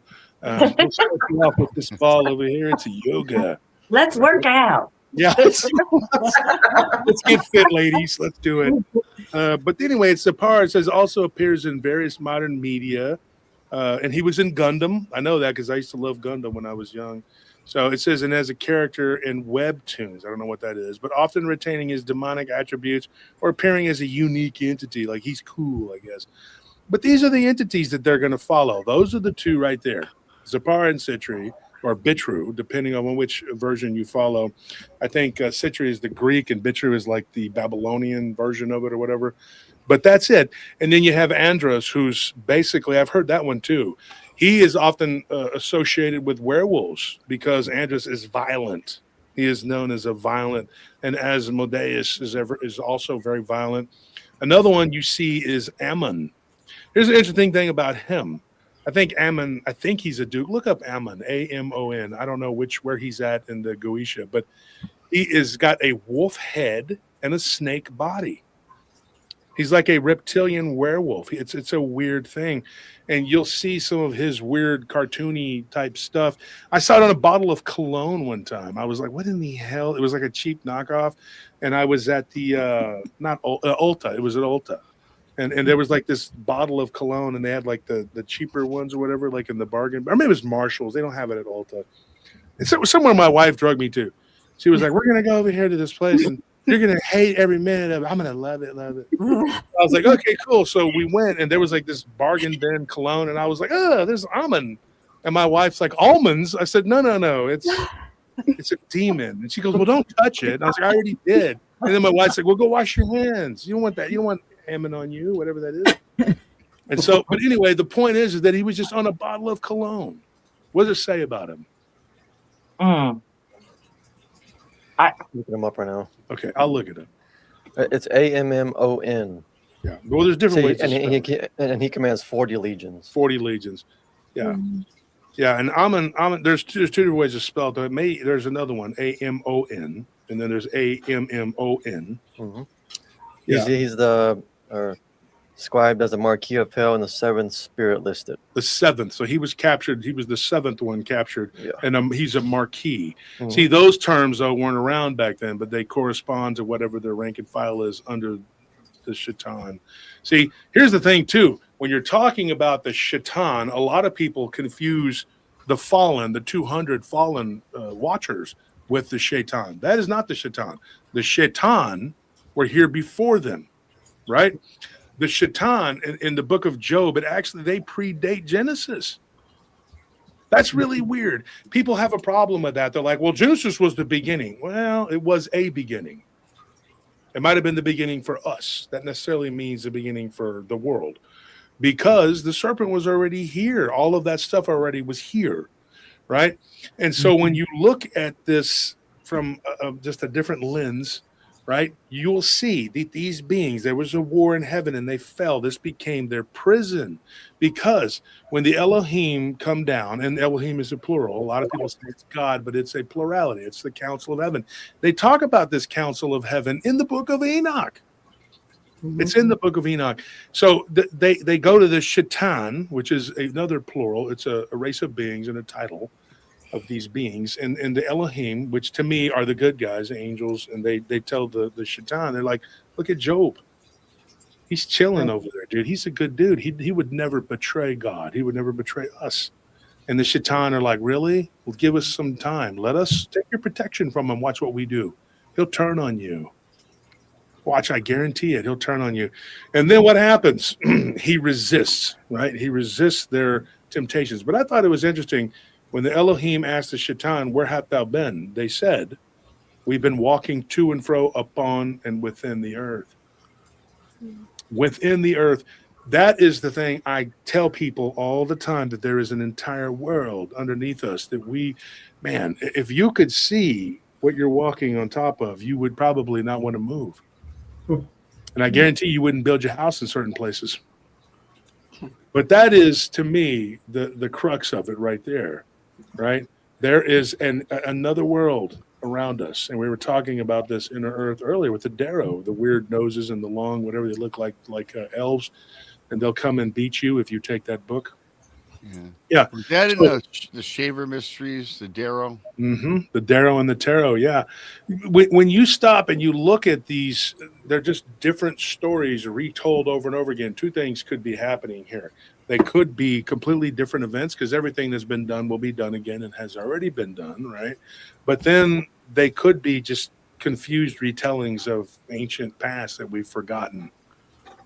You know, and I tell people that all the time, like, this is very interesting subject, but don't go too far into it, because if I read these books, and I've read all of them, when you read them, make sure you're in the right frame of mind. You know, I had a long talk with our dear friend Monica Rollins today, and Monica was she knows a lot about this stuff. And when we were talking, she says, I was going to read that book, talking about the Goetic, you know. She's like, but I wasn't in the right frame of mind, and I didn't. And I said, that is very smart. Because if you are not in the right frame of mind, and you're not ready spiritually, don't entertain it, because, you know, it becomes too fascinating, and then you get too far into it. Do something else, you know. Go work out. Now, don't go to Zappar's place, you know, but go work out, or, you know, go make a grilled cheese or whatever it is that you're going to do. And whatever you do, don't stare at yourself in the mirror and try to change your shape. I'm joking. Seriously, though, that is my words to you, folks. I'm telling you. And I do believe what is going on with this case has everything to do. And I think they all do. All of them do. When they interview these killers, these serial killers, or these people, they always say, it was like it wasn't me. It was something else. It was doing it. But you still have to be responsible for what the hell that demon did while it was using your vessel. Right. You know, somebody takes your car and they go and they hurt somebody. You're still on the hook, right? I mean, that's still your car. I mean, you know, did you let them use it? Did they steal it? No. Well, then you're responsible. That's kind of how it works, you know? And I believe that this girl, in my opinion, I do believe that she just picked up where her mother left off with all this vampire crap. And this stuff just keeps going and going, and it proliferates. And of course, we just keep forgetting what happened a decade ago or the decade before. I was go ahead. Go ahead.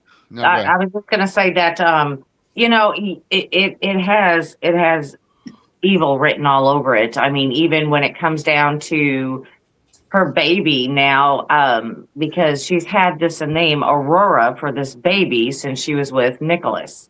So now that she's with someone else and she has a baby and naming it Aurora, it almost seems like she has not let go of the past, that this is just something just continuing on with everything that she's going through now. I mean, it's just, she never let go.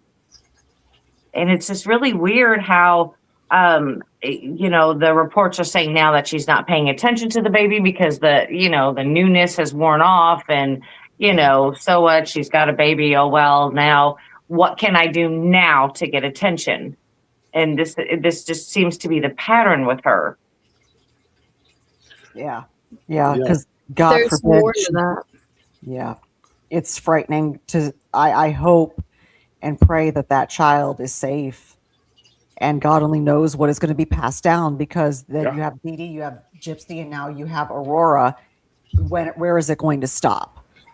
Yeah, the circle is just It's a chain. yeah. Mhm.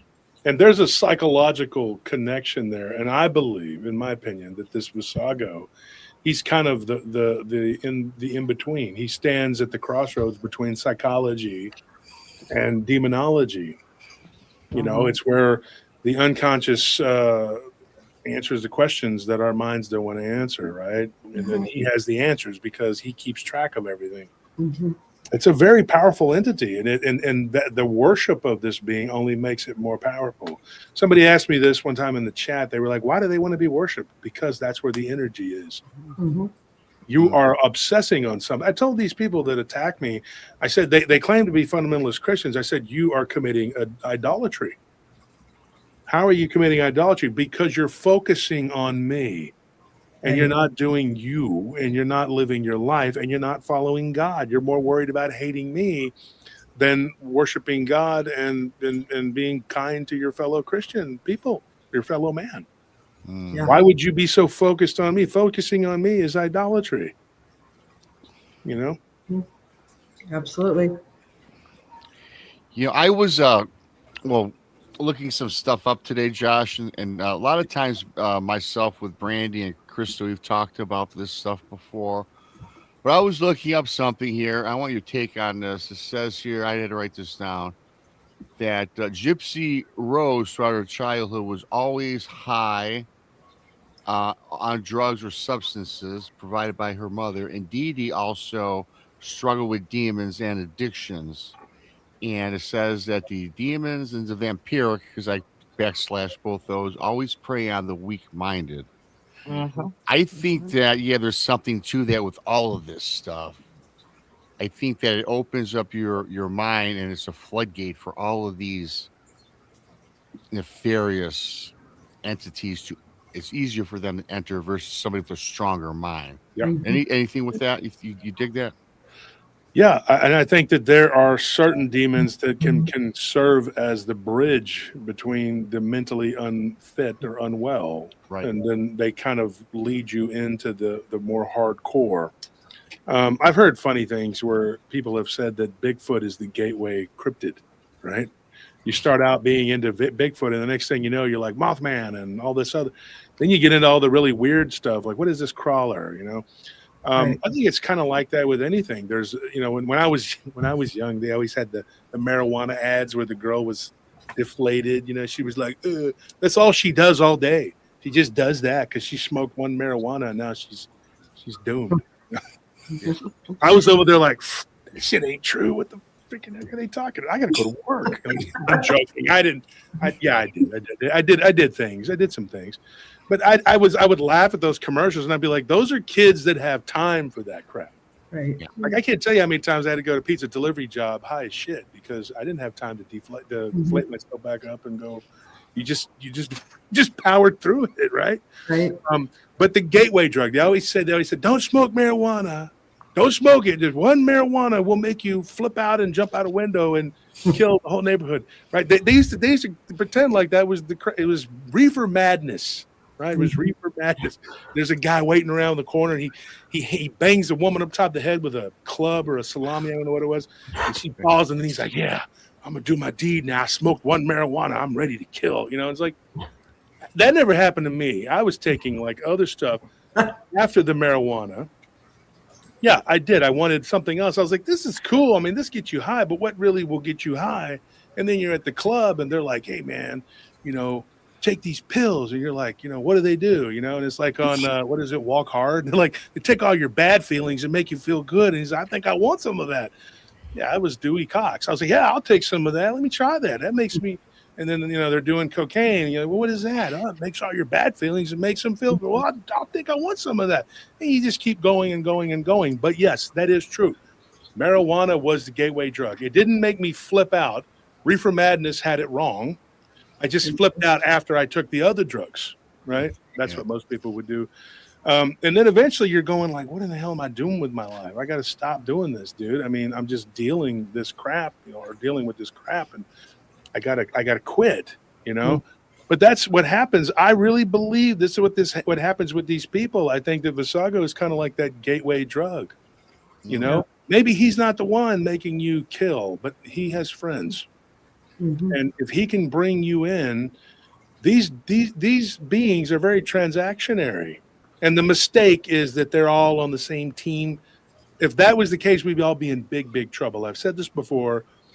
The one thing that we have over evil that Christ gives us, that God gives us, is that we are loyal.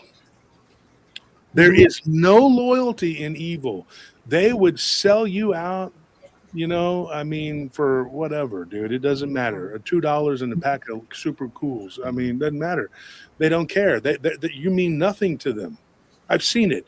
There is no loyalty in evil. There's no honor amongst thieves, I'm telling you. So when you are dealing with evil, the one thing you have to depend on is that they will always eat each other. That's how we survive, because they always eat each other off. And so Visago probably has a pretty good thing going. He probably turns these people over to the lust demons, or fallen angels. Archons, really what they are. And then they turn them over to the ones that shed the blood, and then they all revel in it. Right. His job is just to, he's kind of like it says there, he's a glorified scribe. He's an archivist, whatever. But he believes in knowledge as the currency, right? That's what he does. And these people, they think he's so cool because he's beautiful and he's this and he's that. And he, just like the devil himself, right? Lucifer, it appears as a child of light. They always do that. They don't show up looking like horrific and ugly unless they're trying to generate fear and get a quick fix off of you. That's what that is. And it's actually better if they show up trying to look ugly and goat-like and demonic, because then, you know that they're not trying to get anything out of you other than fear, because otherwise they would be showing up looking quite dapper. Yeah. Mm-hmm. And they're patient. Well, I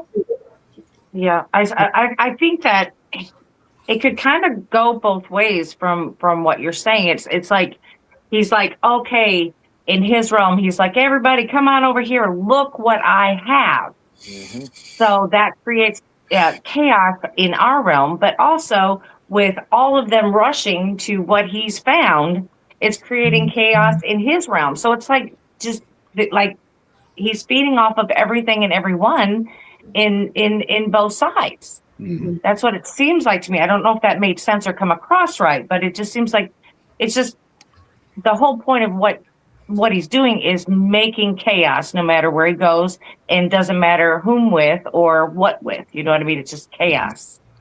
And chaos seems to be the order of the day for all these entities. Order is only there, and it's only established by a hierarchy that can control it.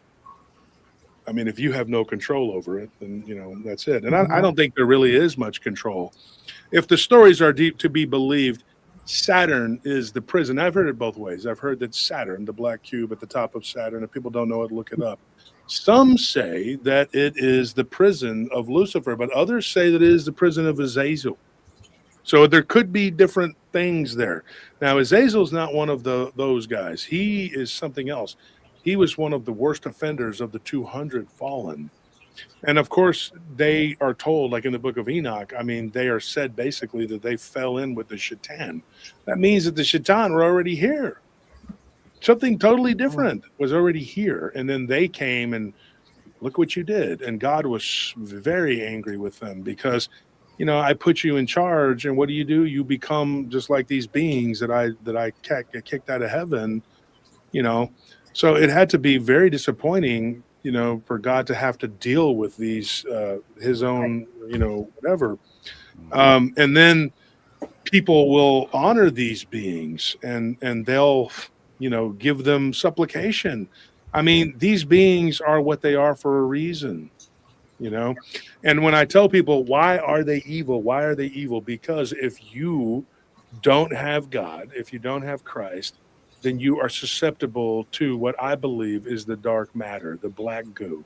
Mhm. I believe that is what that is, and I believe it is an infectious thing. And I believe that's what these vampires, they're spreading it around. There was a case that I covered, and I've talked about it on the show a couple times. And there was a woman that was abducted. She was an abductee, and she said that she saw these cubes. And I've heard this a couple times, but this one was weird. There was this creature that was hunched over. Do you remember this, Anthony? It had the wings. It was like beige or something like that.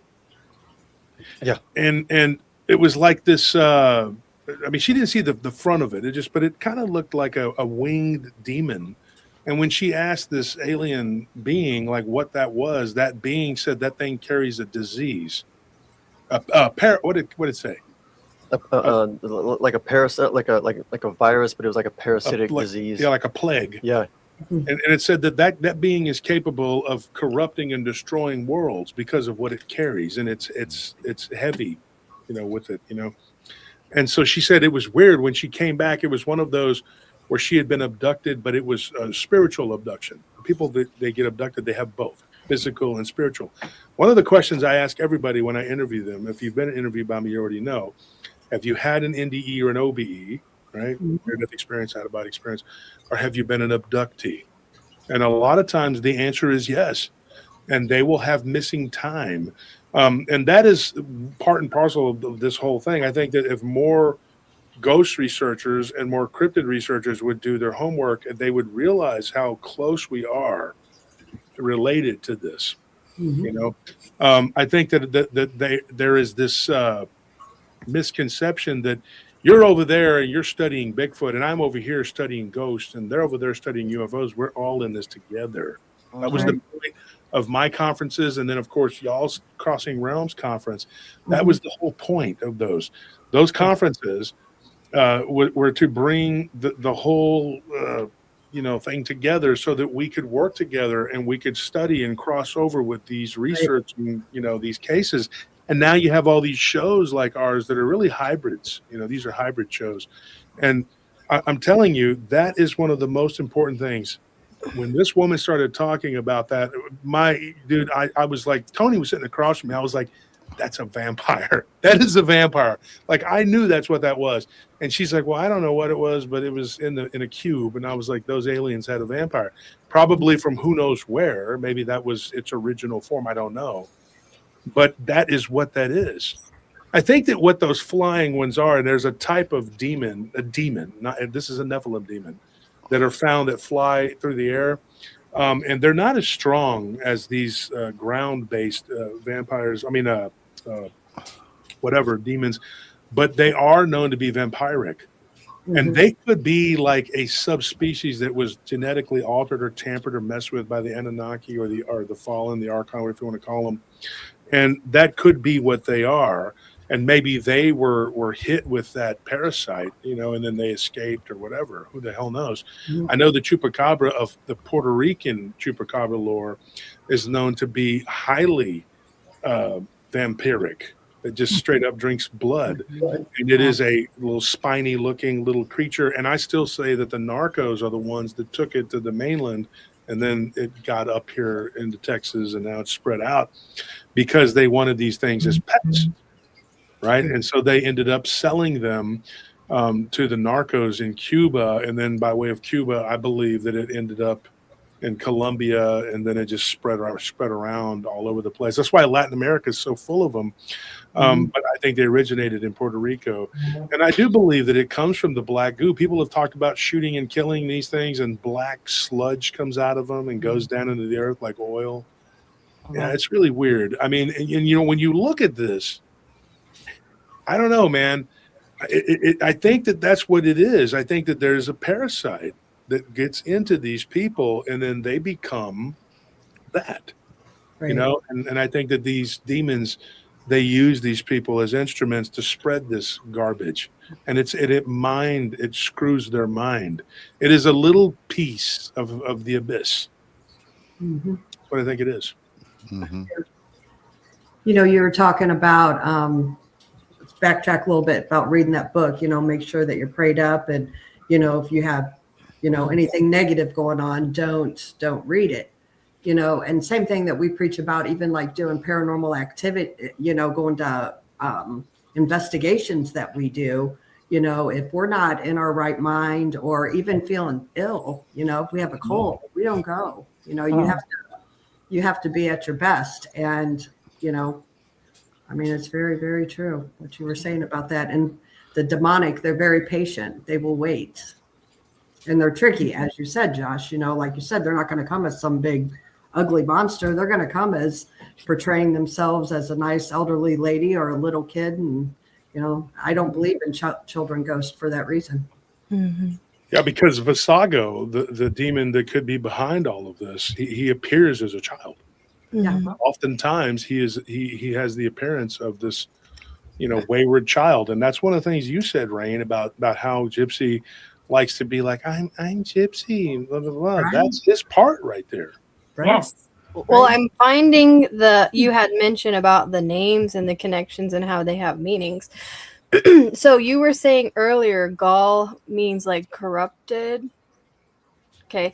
So that gentleman who went missing at the Vampire Club, and his family, when they found out he was there, were shocked. They were wondering what he was doing there, because he was this family man. So it was almost like his name was his destiny, which was the end of his life. Right. And then Gypsy, look at her name. What does Gypsy mean? Right? You think of travelers. Her and her mother had moved a lot around. Sure. Think of fortune. So Visago, right? Isn't that one of his characteristics, is he can tell the future? Mm-hmm. Right. And then also to tie it back, Josh, I don't know if you remember this, but you had spoken about Susan Walsh maybe a few months ago. Mm-hmm. And you were mentioning about how you and Anthony had seen these buildings that were abandoned. And then you started talking about that case of the journalist Susan, and you couldn't remember her name. Yeah. Mm-hmm. And so it's weird that happened to you. And you were speaking about when people talk about vampires or look into it, you forget things. And now we're finding this Visago connection here as well. Mm-hmm. Those buildings are also, they're hidden in plain sight, which would also be part of the illusion that people will forget that they're there. They don't pay attention to them. And I think it even ties into the black-eyed kids, because if you ever notice how we talked about this on the show, how they take you to a pocket reality, and then people will look around and people will be there, but they don't even, it's like you don't exist. They don't see you. There's nobody there to help you at all. And I think that is what these buildings, like you'll see these buildings. Me and Tony were driving and Tony was like, look at that building right there. What is that? You don't even know that there's no sign, but people are coming and going out of it. And it's weird. And there's one of them in a shopping center, which is predominantly a Korean shopping center. They have this really good Korean barbecue place. There's like this, they do this chicken. It's crazy. But anyway, there's this building. There's all these like stores. And then there's this like office building there. It's just like and so me and Tony were curious, and Anthony was in Home Depot. Of course, he's being responsible or whatever. And we're over there looking at something. Mm-hmm. So we go over there and we're looking, and Tony's like, there's furniture and stuff in there. And I was like, wow, dude, that's a trip, because there's no name on this building. It's just an office building in the middle of where there's a supermarket and a Home Depot and then all these Korean places. And you're just like, what is that? Mm-hmm. Like, who goes there? Like, what is that? And you don't notice it. You don't even think about it. But that would be part of this guy's job, mm-hmm. to conceal you. And, and then he returns things that are hidden, right?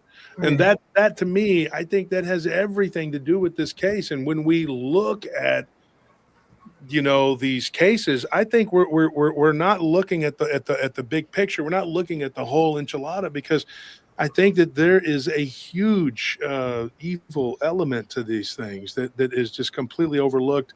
And we just think, well, it's just people being people, but we're being manipulated and have been for a long time, right? Because this is a prison planet, I'm telling you. Yeah. Well, I had a conversation with Monica about the black-eyed kids. And, most of the traits that people talk about resemble a vampire. talking about asking for entry into their vehicle or their cars, or things like that. That that makes you think.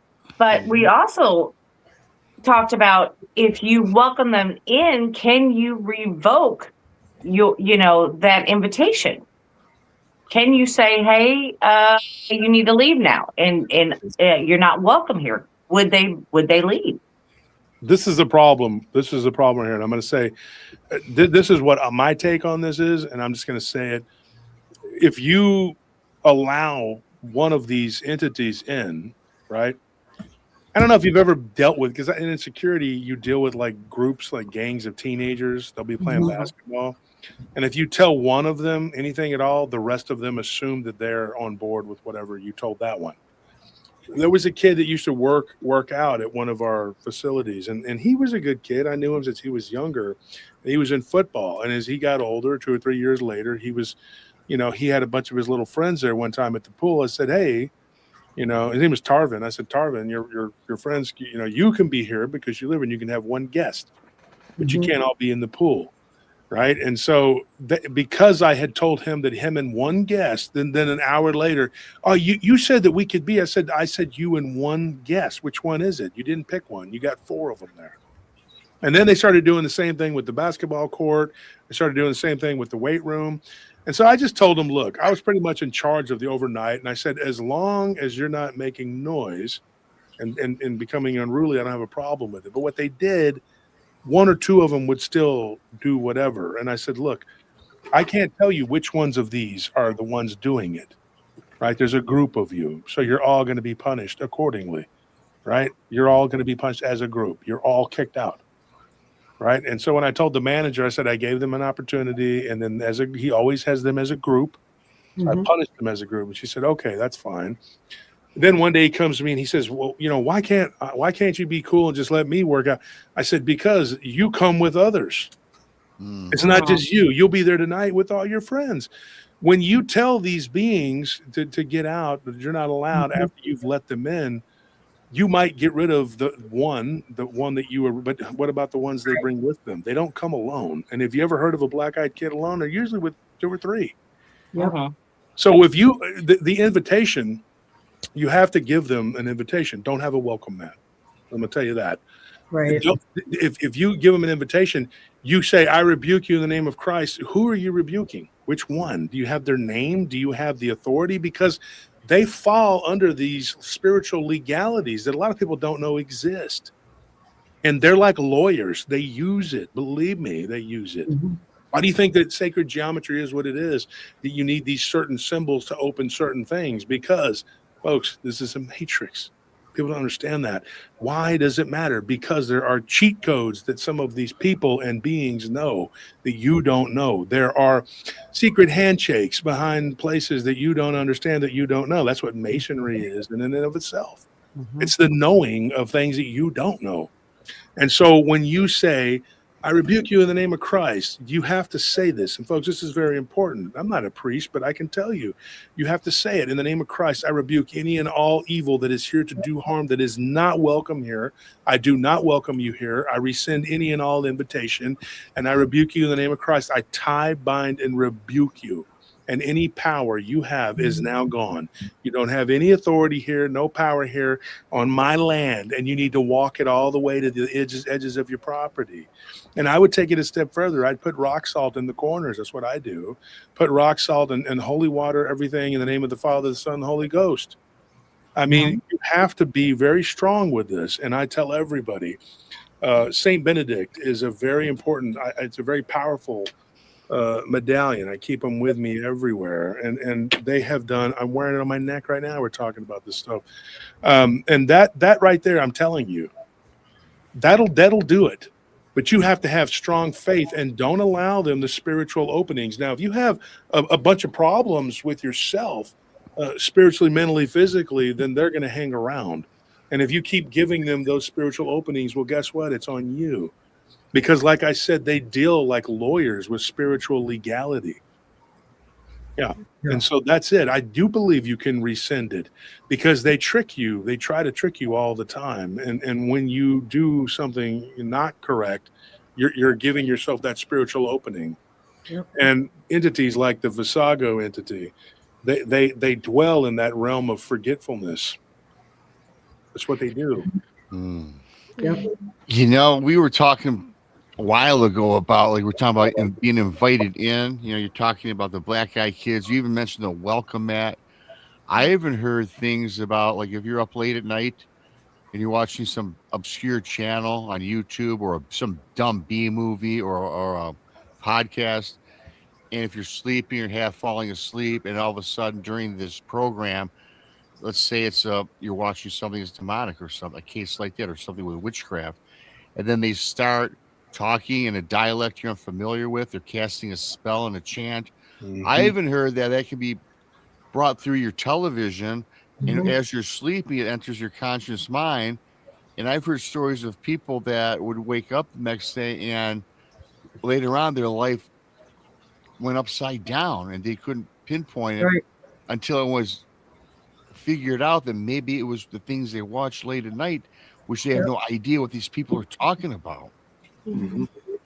That's very true. Very, very true. Same thing, people who, go and do ghost hunts and they have an EVP recorder and then they come to their house and, they bring it home and they listen to see if they get anything, you're opening up doors. I recommend everybody, before they do that, you make sure you're right with God. That's for sure. I would also take it a step further, and this sounds like almost borderline, what do you call it? OCD, but I am OCD to a degree. And I would definitely pray over your food. I've heard of people like working at food places and admitting that they curse people's food. Oh, I mean, I've heard of this. And so, yeah, I was just watching something on TikTok the other day about, and this woman was straight up. She was like, I curse your food. She's like, I straight up practice witchcraft. She was bragging about it. And there are people that were in the comment section saying, yeah, I knew some people who worked at McDonald's, Burger King, whatever, and they curse you. They'll put curses over the food, and they get these brownie points, with these entities to do this, Wow. Yeah. And so it is something that you have to pray over your food, not just to thank God for the nourishment that he gives you. And I pray in the name of Christ, but pray over the food that it's blessed, and nobody's perfect. People always try to say, oh, you're this or that. I'm a sinner just like everybody else. I say bad words and, hurt people's feelings. Oh, well, but the bottom line is this. I have a strong, grounded faith in Christ. And Christ knows that I am just a man, I'm just a dude, I'm just a dude that knows some stuff. That's it. And nothing special. Everybody thinks they want to be special, whatever. The way to be special is to treat people good. People better than you would even treat yourself. And Add value. The blessings will come to you and you won't have to worry about Visago. That's just my opinion. But I mean, that's it. I mean, that's all I had to say for tonight. Tomorrow night, now, folks, BMR is going to take the reins and we're going to get into the rest of the saga for Gypsyrose. This, for me, tonight was just about uncovering the hidden, shining the light on the darkness that needed to be shined. And I'm long-winded, and I know that. I'm not stupid. People know. But I do. I talk because I have something to say. Right. That's the thing. I mean, and so I'm telling you that this is what needs to happen when people talk about these cases, and that's why we're going to start a channel, and Rain is gonna help me, and we're gonna do true crime paranormal, because I think there's not only is there a niche there that needs to be filled, because it needs to be done. Because people need to talk about these things, these killers that do these things, not just the how and the why, but remembering when they do these things, because, a lot of people, it's just a headline and then they go on and they forget about it. But look at how many lives, not just those that are slaughtered by these people, but look at how many lives are destroyed by these bastards. And why? The senselessness. Pay attention, and maybe you will learn to look for the signs, the symbols of what these people, their behavior, you know what I mean? Their proclivities. Because a lot of times people that are really nuts, they'll tell you they're nuts, and you're not paying attention. I mean, people will come out and just be like, yeah, I'm evil as shit. And you'll just be like, oh, that's cute. My name is Josh. No, dude, don't do that. Because they're sitting there telling you that they're going to do something to you. And nobody takes it seriously. When I was working security, we were opening an at-home. And I remember this clown. And I remember we were at right here in Cedar Park. And this guy, he comes in. And he's like, you know, these 16-hour days ain't for me, bro. And he was an electrician. And he said, you know, I don't know, man. I might come and just do something, man. I'm going to come in one day. And my boss tells me one more word. You know, I just might come in blasting. Yep. So when he said that, Clark, one of our guys, he's still with me to this day. He's a Marine. He tells me what this guy says. We looked his Facebook up. And on his Facebook was him holding a gun, a rifle. Like, now, everybody can have guns. I own guns. A lot of people own lots of guns, but you're not going to see me on my Facebook profile pointing the gun at the camera. This dude had that. And so I told the management, and we had to escort him off the property. And then we had 6 more guards there the rest of the time that we were there, inside and out, because you don't know. And if you don't take it seriously, well, what happens? You know what could have happened? That at home could have been one of those headlines where some worker was tired of whatever, and he came in and just shot everybody up. But, you know, an ounce of prevention is worth a pound of cure. Right. And so that's what you do. You don't, you know, when the evil presents itself, you know, there is another spiritual legality there. They are actually supposed to tell you. What do you think it is? Soft disclosure. But he's always like, soft disclosure. They're talking about it, whatever they're talking about. They're telling you what they're going to do, and then they do it. Right. Absolutely. That's my thing. Anything, any closing words, and then we'll finish up tomorrow night on Bigfoot Michigan Rob's channel. Yeah. I like how you tied it all together, the history of all this. I really, every time you talk history, I tune in and listen. There's a little something every day. And I think there's something to all this, right? On this side of it. And of course, on the actual crime aspect of it, I think there's a relation there.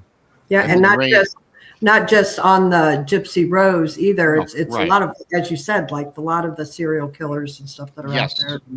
Not even just serial killers, anybody who, you know, does something like that. Snaps. Yeah. Right. People who just snap in an instant. Yeah, that's crazy stuff for sure. You know, a lot of this stuff starts when they're really young. I remember watching a documentary about Samuel Little. He's interesting. He was an African-American guy, and he killed over 100 women by strangulation. And when I was watching this, he says he was watching a movie in a theater, and he was by himself as a kid, unsupervised children. That's right there.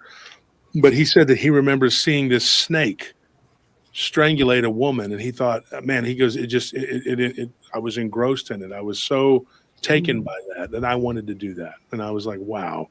So there is this element that these people, they see something when they're young, because I believe the impressionable mind, it's something that is indelibly printed into their mind when they're young.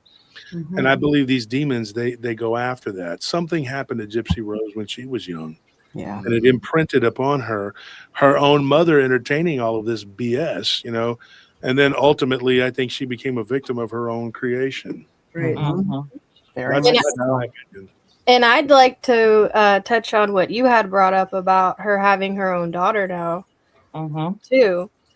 So that is really disturbing to me. I mean, congratulations to her. But one thing she quoted that, or one thing I'm going to quote that she said that was very disturbing to me, is she said 10/11/2012, she said, sometimes I don't think it's me talking. I think it's God talking through me. Oh. I thought that was disturbing. just so disturbing that she described herself as she could talk very good. And sometimes she doesn't think it's her. It's something else talking through her. And in the interrogation, you have Nick, who was talking to somebody who wasn't there, having a full-blown conversation. Right. And they've also found the messages that they've pulled from these FOIAs where And if you watch the interrogation, because they interrogated Nick's mother, because they fled to her house. They fled states. Mhm. And she was just, very helpful to the police, but she was, just shocked. And she was like, she said, I wish not I wish, but she's like, I'm glad my son's here safe. He's safer in jail away from her. Wow. And that they always felt something was off about her. And, how she was talking about how religious they were, and they were, they just didn't feel right with her. And then she came to their house and she's like, oh, I'm going to get a job and all this stuff. And she thought she was going to start her whole life over. And her mom, his mom said what was really disturbing was they found Facebook posts of hers where she was talking about having a baby. Wow. And so here she is saying, like you were saying with the same name, Aurora, here she is posting under one of her many Facebook accounts that she had. She had several. My boyfriend and I will be trying next spring. We hope I get pregnant with a girl, but I'm hoping I get pregnant at all. I will try while ovulating, which is difficult to pinpoint since my periods are irregular, so wish us luck. So she set this, and I'm speculating here. So she set him to come out and unalive her mother around her ovulating. Right? So then they do the unaliving, which we can touch on tomorrow because I have my own theory about how that night went down. I'd love to hear that. Yes. Yes, bring it tomorrow, Rain. Yeah. Okay, great. And so it's almost like this blood ritual magic because they're living out. No, it isn't this almost. vampire. It was. Yeah. What that was. True. But so they, they unalived her mother.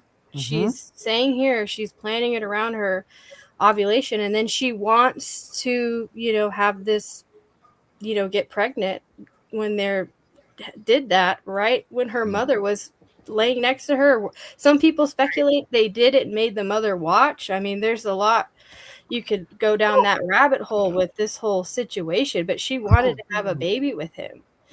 What's even more sickening, and this is the most disturbing thing that I've seen, anybody who wants to go search this out and do your own research, you can watch side by sides of this. So Gypsy, in her interview, she did a podcast with Kale Lowry, which was like, she's a podcaster, and she retells how it wasn't her who was into the vampires, it was Nick, and she loved him, which I'm not believing this, of course. And she says he said he wanted to grape our 13-year-old daughter, and I broke up with him after that. Okay, shocking, right? What's more shocking is now that these FOIA videos have been released, is Gypsy under her Demona or her Ruby, her evil side character dressed up in a wig.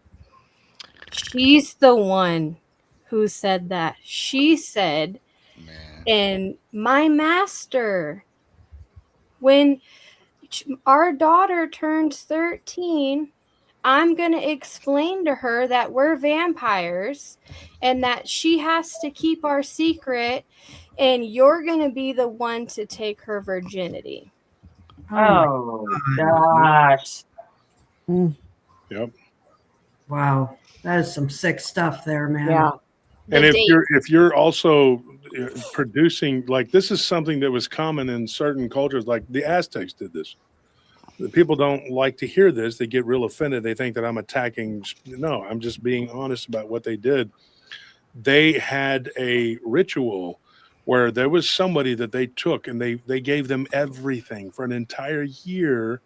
This person was put up on a pedestal and they were allowed to breed with as many women as that they could handle.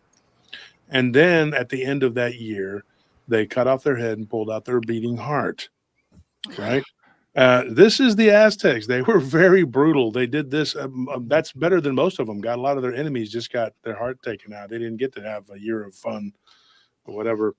But yeah, that was also because the blood that was spilled when these women would have their babies, the ones that were having their babies around the time of his death, they were blessed by his blood, and it made them stronger, and they came out as warriors. To me, I think it's just curse is a curse. And these demonic entities, they know that the blood is the life, and they use it. And I think that was part of the ritual, that the mother dies at the same time that the baby is born and impregnated. In some cultures, that would be like, if someone is pregnant, it's not too far along. This is in the Far East, different cultures, different provinces in China. And I know that if the person has a relative that dies while that woman is pregnant, I think up to like the 3rd month, then that soul can go into that and be reincarnated as a relative. Oh, yeah. So who knows what these people were trying to do? Was they trying to make the baby be the mom? Who knows? Well, all I know is the dates also. Yeah. So she got out in December of jail, December 28th. 1 year later, her daughter was born on the same day. Well, So that's something. it just seems like the names, the dates. Another connection with the date. So I had mentioned yesterday that this wasn't the only, death that you could tie back to Gypsy. Not that she did this, but Nick Godejohn, his family did not see this coming. He had a little brother. He was loved. He had friends when he went to school. They said he was funny and a quiet kid. Wow. His mom took her own life. And it was an overdose. Wow. It was years later, but it was in the same couple of days from when it was. I can't pinpoint it if it was the 14th or the 16th, but it's the same month and the same days that the crime happened in 2015 and them getting arrested at her house. Wow. So right around that time, And so let's talk about that tomorrow on Rob's show. Yeah. And so we'll leave some meat on the bone there, because I know, Rain, you could just do it all right now. So we're in 2 hours and 20 minutes, and I'm going to wrap this up, folks. Thank you for tuning in. Thank you for being on the show. Yeah. Right? Thank you for coming on. Rain, I want to thank you for your hard work and coming on. Natalie, Thank you. thank you. This is our 3rd time panel together, and you're awesome. And Brandy, and of course Krista, and Bigfoot Raw. I guess he left. He didn't want to hear my voice. He's like, I'm out of here.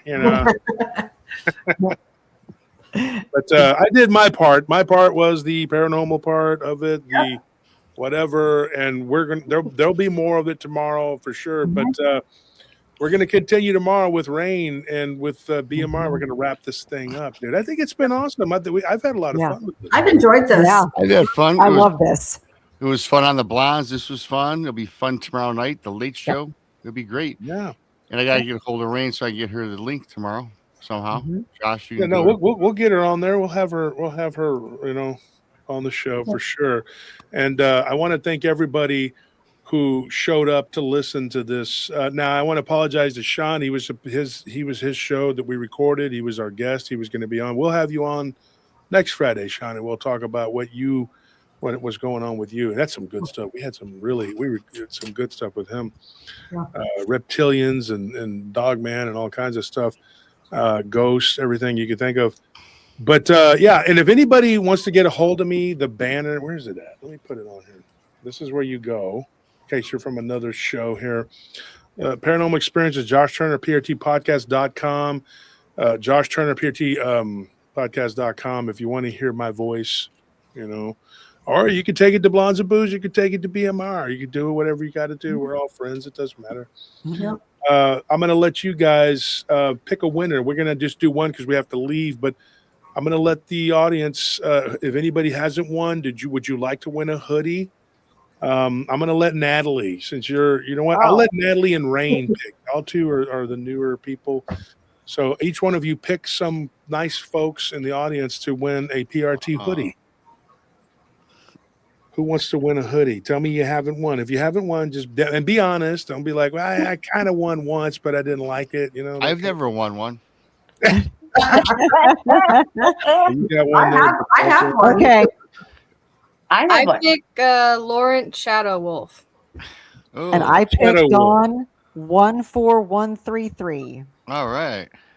All right, so you guys, you win. You guys won hoodies. Here we go. Let's put the banner up here. And I'm going to pick one for myself because this person had she was the first one to comment. Who was it? Who just said it? She just showed up there and said, "I have never won." And I just put her on there. Who was it? The first Well, one. there it is, right there, Rebecca. So Rebecca, I'll pick you, and then Natalie and Rain, you got to pick people. The blondes and BMR don't pick anybody. They don't get. Nah. Yeah. So there it is, right there. You guys, now here's what you got to do. Here it is: giveaways at prtpodcast.com. Giveaways at prtpodcast.com. Send us your name, your address, your shirt size. Right. Here is the exclusions. If you are a werewolf or a vampire or a reptilian, we don't give away stuff. Or gypsyrose. Yeah. We don't want that. I think she falls under. Yeah, Right. she's all those categories. Yeah. So there you go. That's it. And then Lauren says, "I'm Shadow Wolf." Well, there you go. You win. So go ahead, guys. Send us your information, and you'll win. And tomorrow night, remember, tomorrow night is the Saturday. It's not a normal PRT day, but I will be there, guys. Remember, with BMR, and then on Sunday we'll do our regular show, and we have a whole banger plan for that. So thank you for everybody to tuning in. We'll see you later. See y'all. Good night. Bye. Good night. Nice.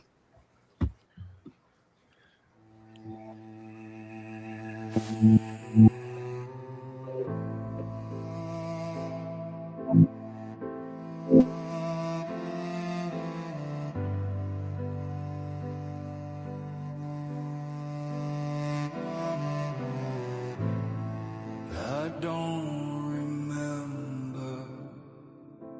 It was something coming through the door. The whispered tears, yours or mine, but pain it will only find. Wounds and wisdom, body and soul. A lifetime journey into the unknown, a broken crown, only to close my eyes, turning around in me.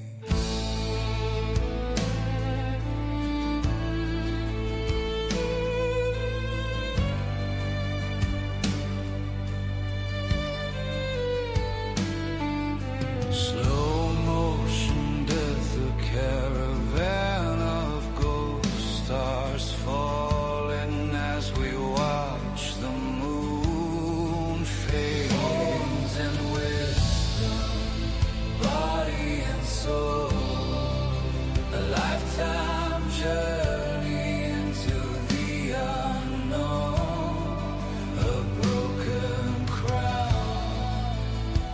I feel the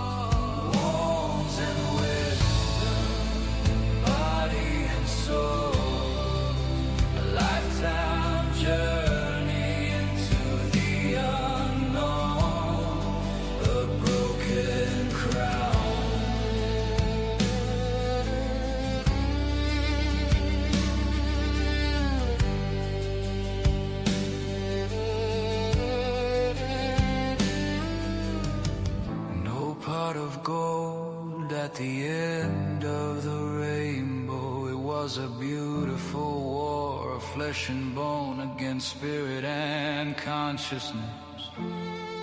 The eternal you of memories in motion, to live once more and to die once more. Wounds and wisdom, body and soul, a lifetime journey into the unknown, a broken crown, body and soul, a lifetime journey into the unknown, a broken crown.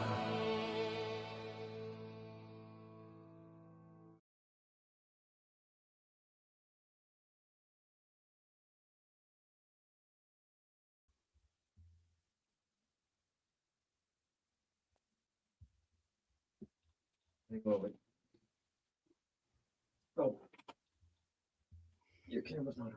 He can hear you. Can you hear me, Rob? Yeah, I can hear you. You signing Yeah. off? Yeah. right. So did you have anything to ask her? No, I'm good. I was just waiting until the end. I like the song was enchanting. Yeah, there's some good music. Nellie's got some I have to download her stuff. It's pretty cool. Yeah. It's good for going to bed, I think. Puts you to sleep, melancholy, you know.